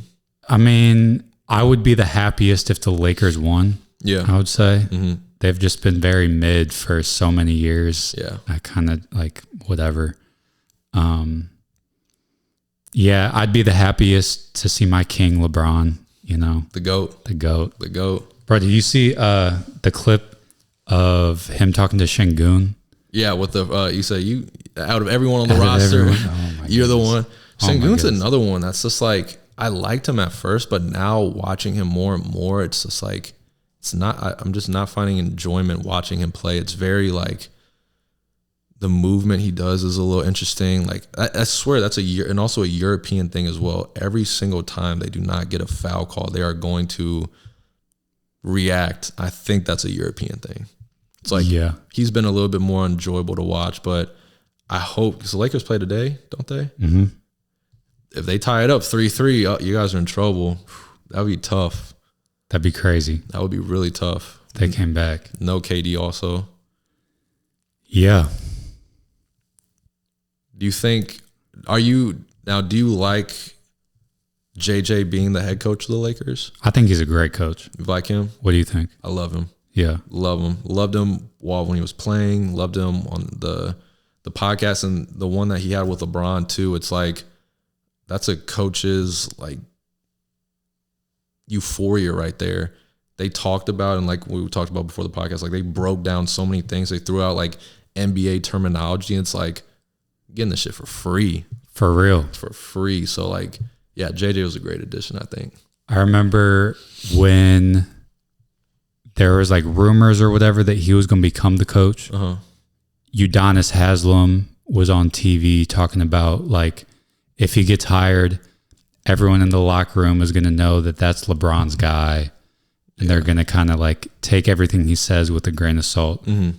But then I'm very much on the outside looking in. But just from like the clips I see of him mic'd up coaching, yeah, it's like, bro, like he could have, I don't even know, but he just like commands attention and respect. And he's seems super confident or competent. Yeah. He knows what he's talking about. That just like naturally creates that buy-in with players, I feel like. And as a trainer, as a coach, that's like, that fires me up. It does. That's why I also love OKC, because Mark Daigneault, he never played college basketball. So like that's someone I look at. It's like, if he can get the respect from the highest level of players in the world to like buy into what he's doing, despite him not having any college basketball playing career, there's an opportunity for like everybody then.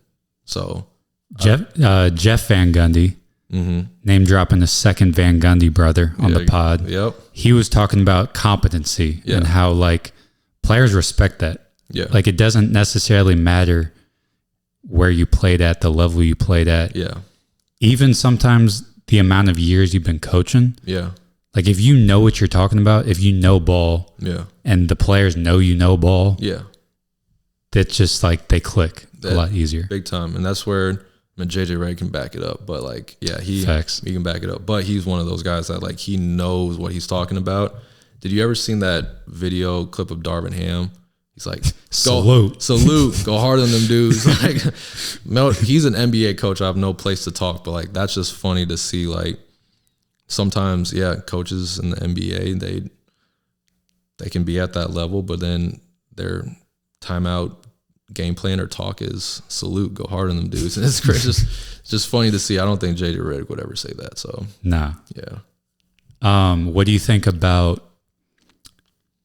Because we had talked about, I forget, but what do you think about the idea? Because there was this narrative, maybe less so now. I feel like it's still around, but that like all NBA teams play the same. Have you heard that? I have. What do you think about it? I just don't. I don't understand like what they would mean by that, because like, there's so many different styles in the NBA. Like there's a lot of teams, like especially I feel like once Curry was in the league, like the Celtics, I think they hold 3-point record for a team. Like there's teams now that are shooting a lot of threes. I think maybe that's what they mean.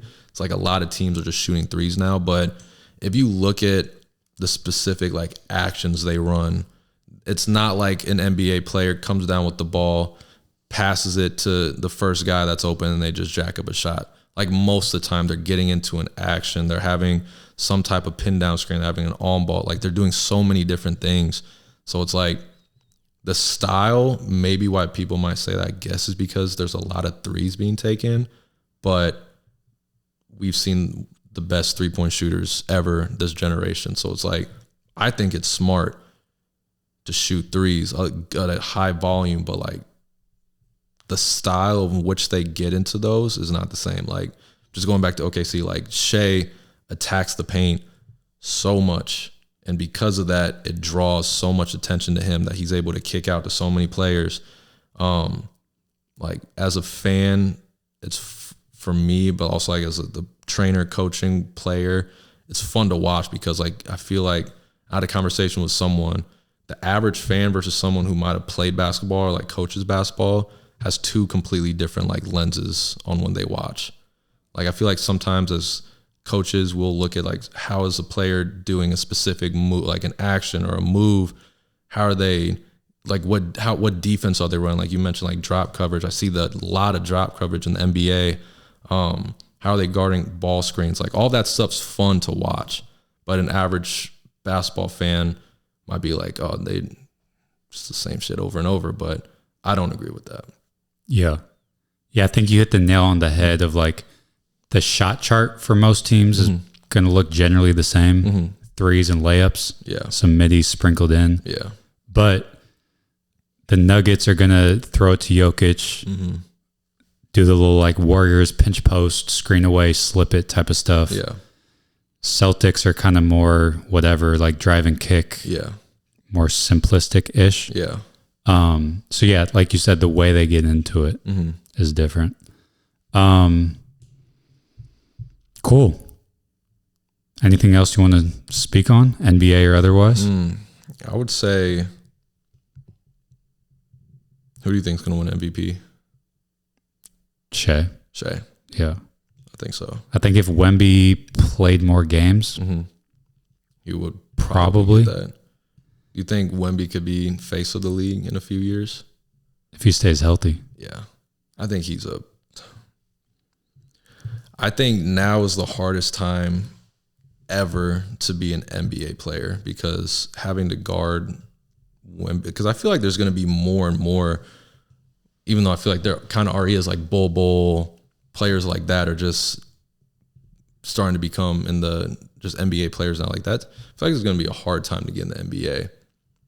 And then, before I forget, what do you think about the transfer portal in college? I know we didn't talk a lot about college hoops. I don't watch it a lot. Yeah. But I know that there's a thing now. It's like high school kids being seniors trying to play for a division whatever school is hard. I feel like could be harder now because a lot of coaches are looking for the experienced guys more so than the new guys. So what are your thoughts on that whole thing going on? There's a lot of moving pieces. On the outside looking in, it's kind of hard for me to critique everything. Yeah. It seems like a fucking mess, though. It's crazy. I've heard the idea that high school kids will kind of get like bumped down now. So like a high school kid who normally would have gone like mid to low major D1 is now probably going to go D2 somewhere.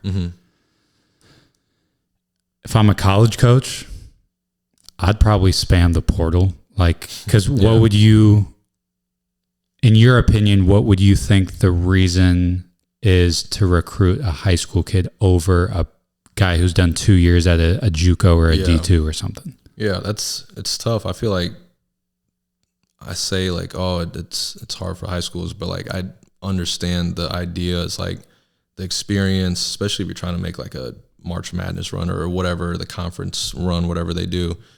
It would make sense to have experience because like they've been there before. They've done things that a high school kid would never see.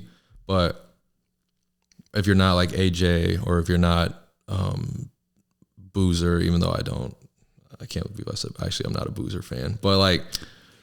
Same. Yeah, I'm not going to say I'm not a fan, but I just don't understand. I don't think his ceiling is crazy high for what he could be in the NBA. No, I don't agree. I agree as well. I don't see it. So like players like that, they're going to stand out being freshmen, but like people that aren't at that level, it's going to be hard to get that because I know coaches are going to want that experience because it makes sense. I feel like I can see why they would do that because who wouldn't want an experienced 20-year-old, 19, 22-year-old that's already been doing what you're kind of used to. So I can see it, but I know it's pretty tough. It's also tough for even like the mid to low majors. Yeah. But like D2, sometimes D3 coaches. Yeah. Because they kind of do the hard work essentially of scouting high school kids, recruiting them, developing them for 2 years. Yeah. And then, okay, now they're popping, now they're him. See ya. Yeah. Let me get my 6-figure NIL. Yes. You know? Yeah, and the money too, man. That much, I know it draws so much attention. Like, you can play in college for this amount of money or have an option. I feel like the options are good because now, again, you're getting paid to do that. But now, again, not as many freshmen are going to get that opportunity, which is going to suck. Unless you're, again, at that level to where coaches believe that you can compete. So I remember there's, I don't know him personally, but I've kind of seen him, Luke Walsh. Yeah, went to SIU, Carbondale. That's where my girlfriend goes to. I think he redshirted that year.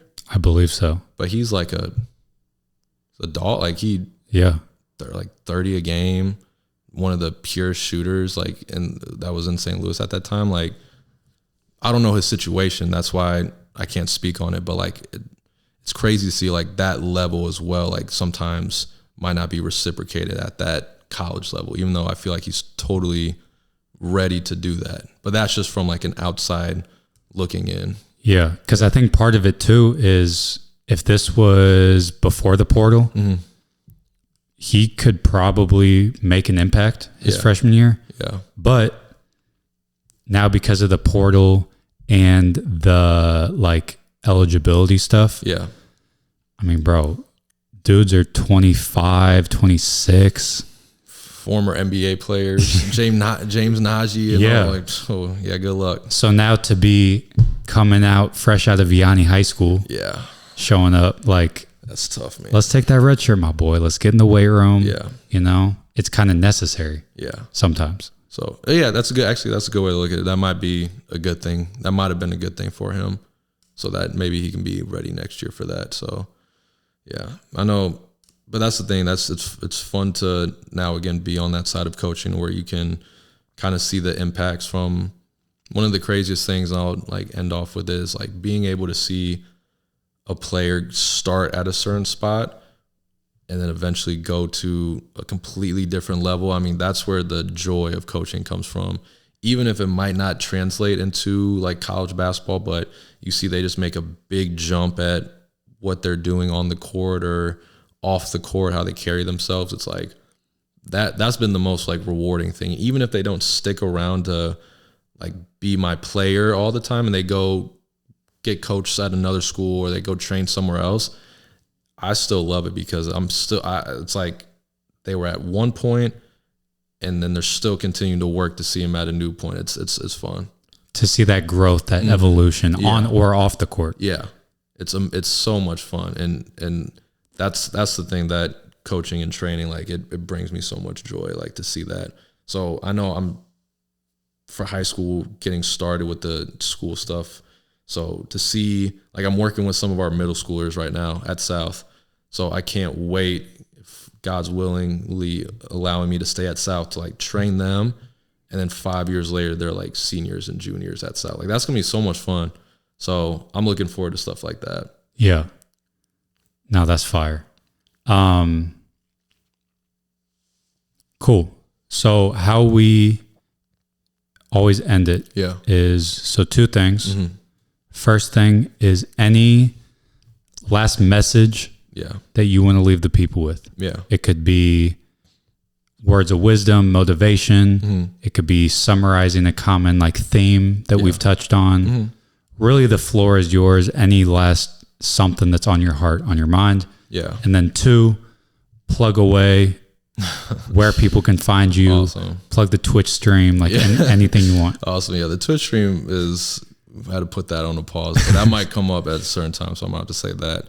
I appreciate you, man, for having me on here. That is an honor. This is my first podcast. Fire. So if I am in the future and I'm able to do more podcasts, I can look back and like, this is my first podcast, man. So I appreciate you. It is so much fun to talk about basketball, being around people that also enjoy basketball just as much as I do. Is like, it is an honor and it's a blessing to do this.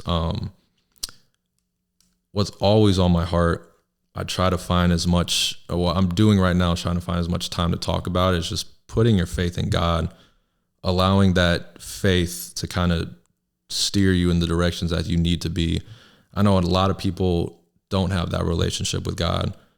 During that time, kind of where I stopped coaching after high school, partying and all that stuff, I did a lot of things that I thought would like satisfy me and satisfy my flesh. Like I wanted to party, I wanted to drink, I wanted to do other things that I thought would make me happy and satisfy me. But like as soon as I was down back on this earth and I was like not living super high like that anymore, everything just hit me. I'm like, why am I still empty? Why am I still upset? Why am I so anxious? Why am I still stressed? And then I come to find a relationship with Jesus, and it really, everything in my life started to shift. So my main thing is obviously it's really difficult to have faith. It's not like an easy thing, just like how basketball or practice, like it takes a lot of work to have faith. But whatever it is that you have faith in, you really need to try to find that. Not necessarily saying it's, even though I do believe Jesus is the only way, but if you can have faith in whatever it is that you do, have that be your motor to what you do every single day. Because like when you don't have faith in whatever it is, and also just be faith in yourself. Like if you don't truly believe that you're going to be able to get to certain spots due to like fear or worry and anxiety or expectations, then I mean, you're going to hold yourself back so much. So being able to have or to live a life full of faith, I think a lot of, especially young athletes right now, it's just going to set them up for success. And I don't know what the success looks like for them. It could be different. Being a good friend, being a good, father, mother, being a good athlete, successful athlete, whatever it is, teacher, having that is going to be so huge. So like in my life, my faith has been revolved around Jesus. That's what I chose to believe in. And now everything in my life hasn't gone easier, but it's been a lot better. So I hope to whatever athlete is going through something right now that they can just find faith. Because for me, it's everything. So yeah, that's what I would leave on for the message. And then do you have to go at a certain time? No. Okay. Because I love this pocket. Yeah. You want to spend like 5-10-ish more minutes on this? Yeah. Okay, cool. 100%. So you said your dad was a theologian and an author. Yes. So I would imagine you grew up with Jesus, with religion. Yeah. But then you said in like 2020, 21 is kind of when you started tapping into it. It was more, I kind of drifted away during that time. Like during that COVID time, right before like my 2 months of college, and like a few months after that, I really like drifted away and separated myself. I did grow up in the church, so like that's something I was used to. But I had a relationship when I was younger. I would be involved with like Sunday group, like youth group, go to mission trips and all that. But then I got distracted by a lot of things after high school that, again, in my mind, I thought would benefit me, and they're fun in the moment. So it's like, okay, I got to do this stuff right now because that's the only way like I can have fun. Like things after basketball, again, I kind of lost my identity a little bit because that's all I did was basketball. I never drank in high school. I never smoked in high school. I never did anything in high school because I thought if I did that, that's going to throw me off of basketball. Like I didn't understand how people could do that and play. Like I would look at them, and again, not as a right person would do, I would judge them for it. I was like, oh, how can you do that? How can you smoke and drink, but you play basketball? Like that's not good for you. Come to find out later on, like who am I to judge someone, right? But then I eventually did exactly what I judged them for. So I would do all that stuff. I got separated, chose to live a life that I wanted to live and not the way that God intended me to live. So that's kind of how I separated myself. And then when I came back to St. Louis, actually just recently is when I really started to get my faith back again. And what do you think propelled that to find it again? I would say the biggest thing was, I think all of us out here are trying to seek truth. Whether if you don't believe in God, you want the truth in that's real, right? Like you want to believe like there is no God. So you're trying to seek truth. Christians, we seek truth about Jesus. Like all of us are trying to seek truth. So like, I also want to seek truth. I want to understand what's true. And what I had found true is that there was a time in my life, like just kind of recently, about like 2 years ago. It was more so about the COVID time. Like I look back on that, but I would look back and I would think like, man, I did so many wrong things. I did a lot of things that, again, that weren't good for me. I'd lie to people. I would be judgmental and all that. So at first, before coming back to my faith, I didn't think I was good enough. I was like, I'm this person that did all these things. How can Jesus still love me? But then there was a moment where I just had an overwhelming like feeling of just like love, and it's hard to explain, but it was a time where I was really, really just not mentally in the right spot. I was like really upset, depressed, I guess you would call it. But I just felt like this overwhelming sense of love. And ever since I felt that love, I just realized, there's something more to this. Now, what is this? What is this feeling? Who is this? And then I started to pick up the Bible and read it a lot more. I'm reading the Gospels, which is Matthew, Mark, Luke, and John. It's about the story of Jesus, and just who he was, what he did on this earth. And ever since I started picking up the Bible and started reading more and trying to build a relationship with Jesus, I've been on fire for it. Like I wanted, and one of the messages says is that at the very end of Matthew, one of the books in the Gospels, it says, the last message Jesus left the disciples was that he said to go out, make disciples from all nations and baptize them in the name of the Father, Son, and the Holy Spirit. So I want to try to tell as many people as I can about Jesus as long as I can. And I appreciate you again for even letting me talk about this, because I'm in the stage where I need more encouragement and I need more courage to do it, because there's times where like I'll have a conversation with someone. I'm not just gonna be like, Jesus, because sometimes that can like, be like, what? So like, I don't want to like push it down their throat about Jesus, but like, I want people to realize, at least for me, like the love that I feel from Jesus, and everything that I've experienced in my life is because of God. Like there's no other way besides God. So I appreciate you even letting me speak about this. Yeah, for sure. It's real interesting to me to hear other people's journeys. Yeah. Cause I'm tapped in a little bit. Yeah. Still kind of figuring out what it is and whatnot. Yeah. But I've been, like religion, Christianity, Catholic, whatever, like it's very interesting for a lot of different reasons. Yeah. So yeah, I'm still like just coming to terms with just how I view things. Yeah. So this idea of God, there is a, what's the word? There's like a habit that I fall into sometimes. Yeah. Of making it super like using my own understanding. Yep. Super logical, analytical. Yeah. Taking the Bible literally, which people feel different ways about that. Yeah. But even just like going to Sunday service and like treating it as like a lecture in school, you know? Yeah. And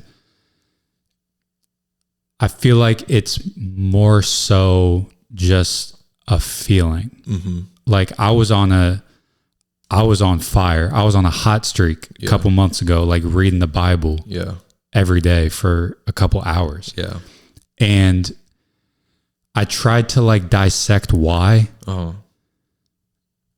but it just felt good. I don't know. Like it wasn't really that much deeper than that. Yeah. It just kind of felt good. So when you say you felt this like abundance of love, are there words that you can use to describe that and why that propelled you to like get back into the faith, or is it just felt good, I guess? I would say the biggest thing, and just coming to terms with it, is like forgiveness. Like that's the first word that I think of. Like, what is love? Forgiveness. As Christians, like the only reason why Christianity is a thing is because we believe that Jesus died on the cross and he resurrected and he's still alive. That's the only, if Jesus never did that, Christianity would have been a thing. If Jesus didn't rise from the dead and that he's still alive today, that wouldn't have been Christianity. No one would have believed in that. And on the cross, Jesus said that he forgives. He said, Father, forgive them, for they don't know what they do. Some in that regard. So a lot of times, and there's a lot of things in the Bible where it talks about like forgiving other people, and how Jesus washed the feet of the disciples. He, I think the biggest thing for me, I watched this movie called The Passion. I would strongly recommend it. Okay. It's called The Passion of Christ, or The Passion. Get chills even thinking about it. Reading the Bible is one thing. That's the that's the word of God. So like, that's the ultimate thing. I think reading the Bible is amazing. But then there's this movie that, people have the idea of like Hollywood, but this isn't like Hollywood. This is like a director that wanted to make this and did all this stuff. It just kind of puts a picture of what it would have probably looked like for Christ to be on this earth. And it was like the cute version of it. Like if you end up watching the movie, which if you do, let me know, because I love to talk about it. One, it's historically proven that Jesus is a real person. Like there is too much evidence that in manuscripts and archaeology. Yeah, archaeology. There's scripture. Like there's so much evidence that Jesus is real. So he was real. But the second thing is like, now is this the Son of God? Like, is this God? Right? And one thing that I loved about the movie is that it showed kind of like what happened to Jesus as he was getting prepared to be crucified. And it is what I felt watching that movie. It did a lot for me. It just made me realize that if Jesus is who he says he is, and again, this is the thing that I like to say, it's like, at the end of the day, if I put my faith in Jesus, that he is God, and at the end of the day, when I die, it wasn't true, okay, that's all right. I lived a life where I put a lot of faith into this man, into this God. And if it's not true, then who knows what's going to happen. But if I am right, and it is true that he is the Son of God, he is God in the Holy Trinity, what we like to believe, then I'm saved for eternity. So in my mind, it puts in perspective, like, this man, because he had to put himself in flesh, God was in flesh, he got beat, he got disrespected, people spit in his face, he did all these things. If he's willing to do that for me and forgive the ones that did that to him, then how can I not look at someone else that I don't really appreciate and not love them as well? So like, I felt this love. It's like, I did all these bad things, I did so many things, but then I just felt this love, like, you're still mine. Like, it was like, in a way, it's like God saying, like, you're still my son to me. Like, you do all these things, even when you say, I don't like trust in you, I don't love you, God's still there and he loves you no matter what. So like, I felt that, and I felt the forgiveness of him. And that just made me kind of get into, like, just build a relationship more. Because one of the things I don't like is people justifying Christianity for things like the KKK, slavery. Oh, we're Christian, so we blah, blah.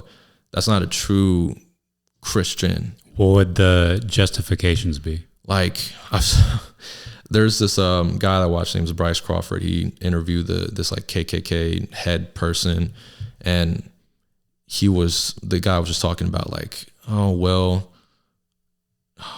I don't have to, like, yeah, I can look at someone else that's different from me, but like, I don't have to love him. I'm not Jesus, but I love Jesus.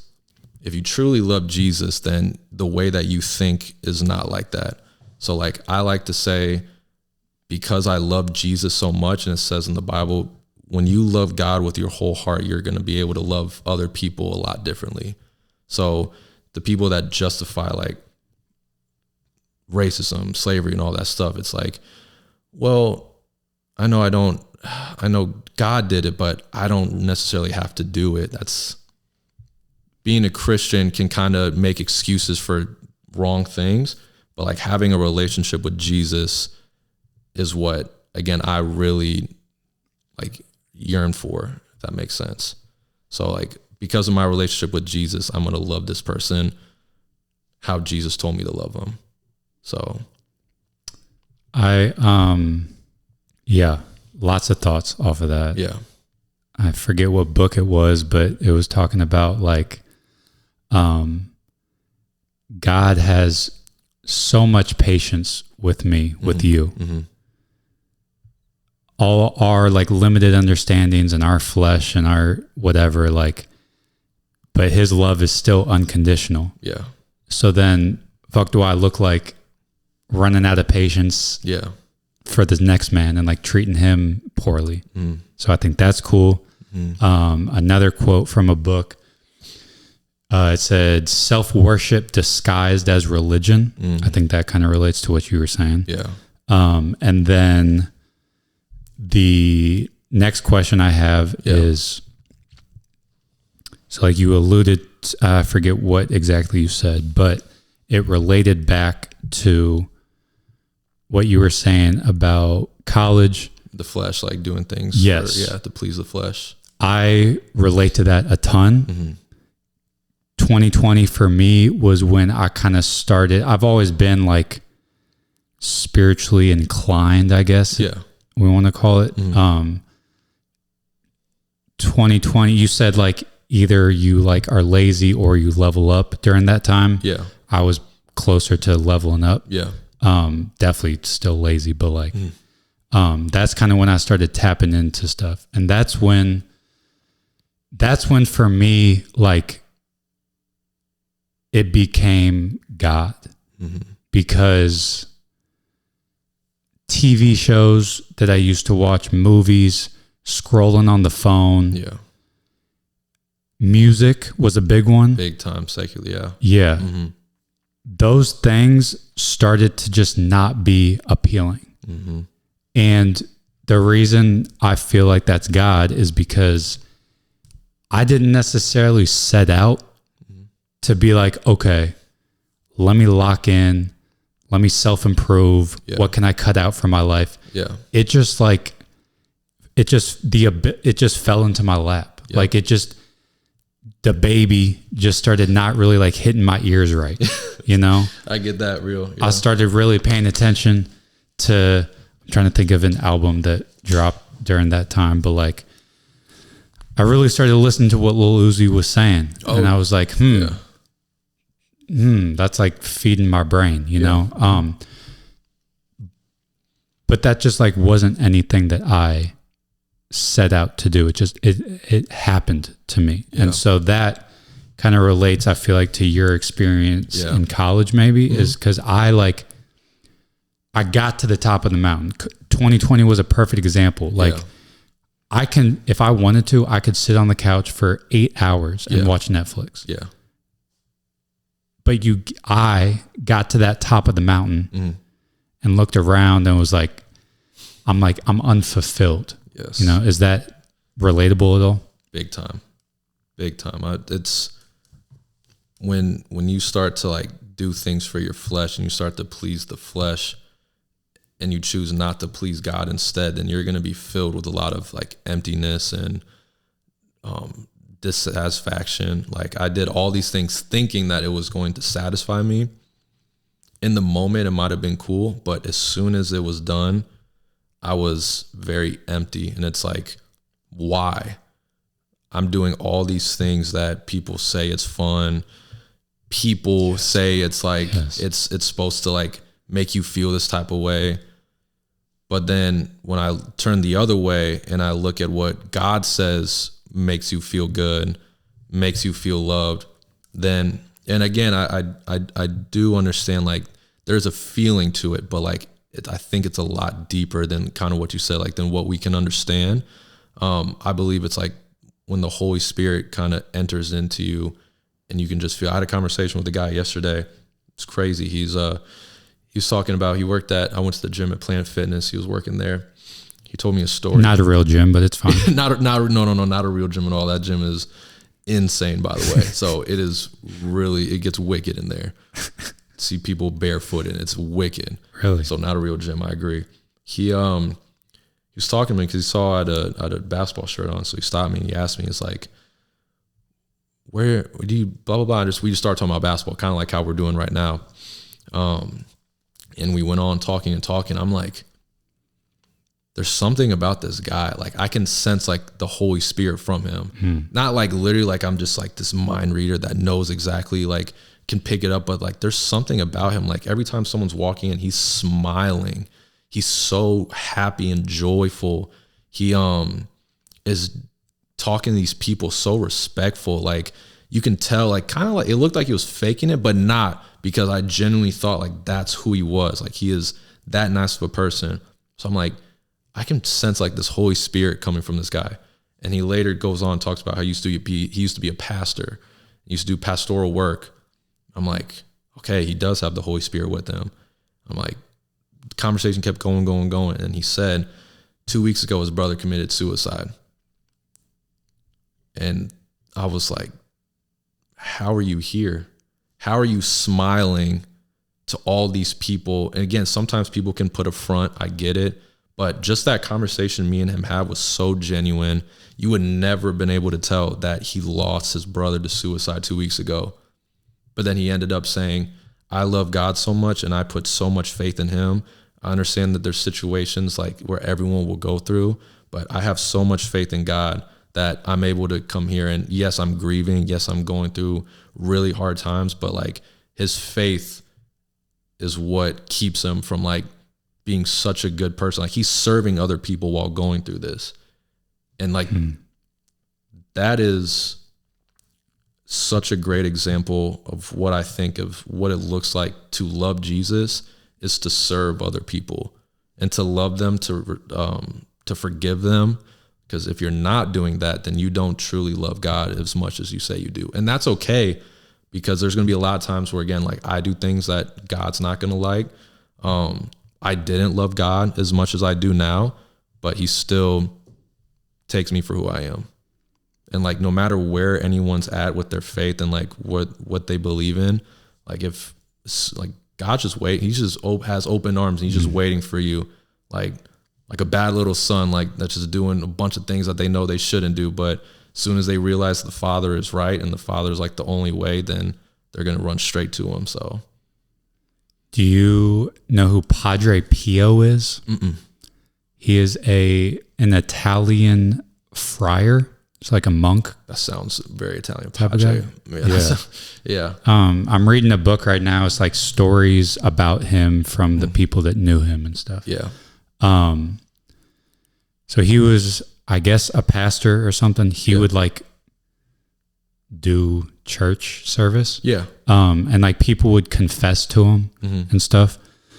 And a story in there was saying how Padre Pio was saying like, essentially all these people come to me to like pray for them that they can get rid of their problems. But they don't understand what God has in store for them, essentially. I like that. And so that kind of speaks to your story about dude at the gym. Yeah. I have like, can only imagine like someone committing suicide. Like I have no place to speak on what someone's mindset should be. Yeah. But I think it's cool, that idea of like, hey, this is a quote unquote tragedy. Yeah. But we could flip it and like, okay, this will allow me to help spread the word or like, you know, so like having that kind of the faith. Yeah. Right. Faith does it all. And I think it's Matthew. There's a disciple named Thomas, one of the disciples of Jesus. And after the resurrection, Thomas was like, you know, really mad, really upset that Jesus died. And he was like, oh, Jesus died. That's it. Okay. He's not the Son of God. He's not who he say he is. So he just goes off and who knows what he does. When Jesus resurrects, he comes back to the disciples and he shows, like he reveals himself to them again and meets them in a certain spot. And all the disciples are there except for Thomas. So Thomas ends up going back and going to the disciples because they were all going to eat together. And the disciples like, Thomas, we saw Jesus. And Thomas was like, no, you didn't. No, you didn't. The only way that I will believe is if I see the wounds in his hands and the spear that got speared in his side. That's the only way I believe is I put my fingers through that. Jesus comes when Thomas is there. And Thomas just falls down and he just weeps. And Jesus says, blessed are the ones who can't see me and still believe. So it's like, I'm like Thomas a lot. I needed at some point, and right now one of the most powerful things that you can do is pray. And I'm learning that as I continue to go on every day. It's like prayer is so powerful. It's used as like a weapon, kind of like a spiritual weapon. Like when I pray, it doesn't mean it's not like a genie. And that's where like when I first started to pray, I'm like, God, please do this for me. God, please give me $1 million. Like I would do that. But God can say no. God can be like, nope, that's not your time right now. So now I'm using prayer as like, I'm praying for other people. Like I'm thanking God first. I'm praying for people who aren't saved. Like, because I want as many people to be saved as possible. Like just what Jesus said in his last message is like, go out, make disciples. Basically just like tell them about me, try to save them as much as you can. So my prayer life looks like that. And at first I thought like I needed to pray. And then I needed God to like show me something right away. And that's how I was going to believe. And then I just kept waiting and waiting for certain things. But now I look back and I look at all the things that I've gotten in my life. And I prayed about those things at one point. I just didn't realize it. Like I prayed to be like around basketball at some point. I thought ending basketball was it. At a certain time I was praying like, please let there be basketball again. Like before I kind of distanced myself. Now I'm coaching for 5 years. I never would have thought that, but I prayed for it and it came later in my life. So like, blessed are the ones who have faith, but still don't see me. So I like that one a lot. Yeah. And that is a testament to the faith as well. I was the same way. I would kind of like, oh, please let this happen. Yeah. And have like a specific date or whatever that like I wanted it to happen. Yeah. But like you said, you've had stuff that you prayed for like 5 years ago happen, you know? Yep. So I think that's cool. Yeah.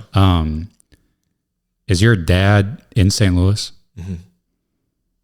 Yes. Might be cool to have him on here. If he's that type of guy. He is a character, man. He is a funny dude. You see him, you're like, one, he's like 5'8". He's like a shorty. Huh. He's so short. You see him, he's like, yeah, like if you saw my family, I don't know, like I'm not crazy tall. But you're not short. But I'm not short. And like, if you look at my parents, you're like, where did that height come from? So like, cause my mom's super short, but she was a volleyball player. She played volleyball at Greenville actually. Oh. So I got her genes. But yeah, my dad, he is the smartest man. I'm asking him a lot of questions now, like the theology side of things. Yeah. So I do think you need a mix between brain, like your mind and like that feeling as well. Like it's good to know, like the culture back then of like Israel or like Palestine and all those places, Jordan. Like it's good to know about that, but it's also good to like feel that as well. So my dad's definitely the brains. He knows a shit ton of stuff. If he ever wants to come on here and chop it up about theology, 100%, I'd be down for it. That would be awesome. I would definitely let him know. But secular music mm-hmm. or non-secular music, mm-hmm. What non-secular music are you bumping, if any? I listen to so much worship music now, Evolution worship, a lot of songs that worship God, because sometimes if I'm doing things that, I'm not picking up my Bible at the morning, like I try to read in the morning and if I didn't read in the morning, at least on my way to work or wherever, I'm going to listen to worship. So that there's one thing I have a problem with. So again, this is where I have a problem. I feel exactly the same way you do about secular music. Like it just doesn't hit me the same. I listen to a lot of like interesting rappers like Big Scar. There's someone named Big Scar. A lot of Memphis like music, like Young Dolph. I listen to all those guys, but now it just doesn't hit for me. But Future, like I'm trying really hard to like get, because when I go to the gym, if I'm not listening to worship, I'm listening to Future. So it's like, but Future says some things in some songs that's like, whoa, like it makes me feel a certain way, because he's like bad or good? Bad. Okay, yeah. Like talking about the dead, like, yeah, crazy. So that makes me uneasy, and like that's the only artist right now where I'm like, because he's supposed to drop an album, and I was gonna listen to it, but like on a day-to-day basis, like going to the like work and all that, only time I listen to Future is just to work out now, which is still like, you're still listening to him, and I know that's not good. So I'm trying to right now get like Future off of all my playlists as much as I can, but his music's just really good. Yeah, when Iceman drops, Drake, I'm probably listen. Yeah. I'm a man of the flesh. Yeah. You feel me? I think it's okay. I feel like, and this is just opinion, I'm trying to understand it, like, as long as you don't take what they're saying and like genuinely like start to feel that way, not saying it's okay, but like I know like when I used to listen to that rap, that's when I was doing a lot of like the not so good things. Yeah. So I feel like if I listen to it but not like worship what they're saying, it could be okay, but it's still, that's a debate. Like that's hard to say if that's right or not. If you kind of have that separation of like, this is just entertainment, kind of. Yeah. For me, Russ. Yep. And Larry June. Larry June's good. They were like my gateway drugs. Yeah. Like I started listening to them. I haven't listened to Russ in a while. That's a good take. They got like motivation, life bars and stuff. Larry June's talking about hopping out the steam room and talking percentages. Oh yeah. I'm like, oh, this like, I feel kind of. Yeah, like I want to do that now. Yeah, I feel kind of, I don't even know the word. I just feel like charged up, you know, like I'm ready to kind of take on the world essentially. Whereas a lot of other music was just like sedating almost. Very. So then I was like, this feels good to like not feel like shit after listening to music, Big time. Yeah. So then that's kind of where I started tapping into. Now I'm pretty much strictly like, elevation worship sounds familiar. Yeah. I think I'll bump Joy FM sometimes. Yeah. So I feel like they've dropped that, but probably have. So I'll listen to that a little bit, but it's mainly like instrumentals. That's nice. Yeah, I like that. Gets you calm. For sure. Yeah. You can also get some like house music, some like type of like instrumentals. That's tough. Elite workout music. I feel like that would go crazy. Okay. 5 minutes turned into 35. But that's what we're here for, man. That's what we're here for. That's exactly what we're here for. I love it. So, to resume where we were at before. Yeah. Plug away. Instagram, anything. Let the people know where they can find you. So, Instagram, the main account that I just post all like stuff. I have like a coaching page. It's not that big. It's Coach Stucco, one word. Coach Stucco, Stucco. But then I post a lot of basketball on my main page, which is just Stucco with like 4 O's. So, that's where you can find me on Instagram, Facebook, same thing. You're on Facebook? Nice. I'm on Facebook. Aurelio Stucco, if you look that up. My first and last name should be on there.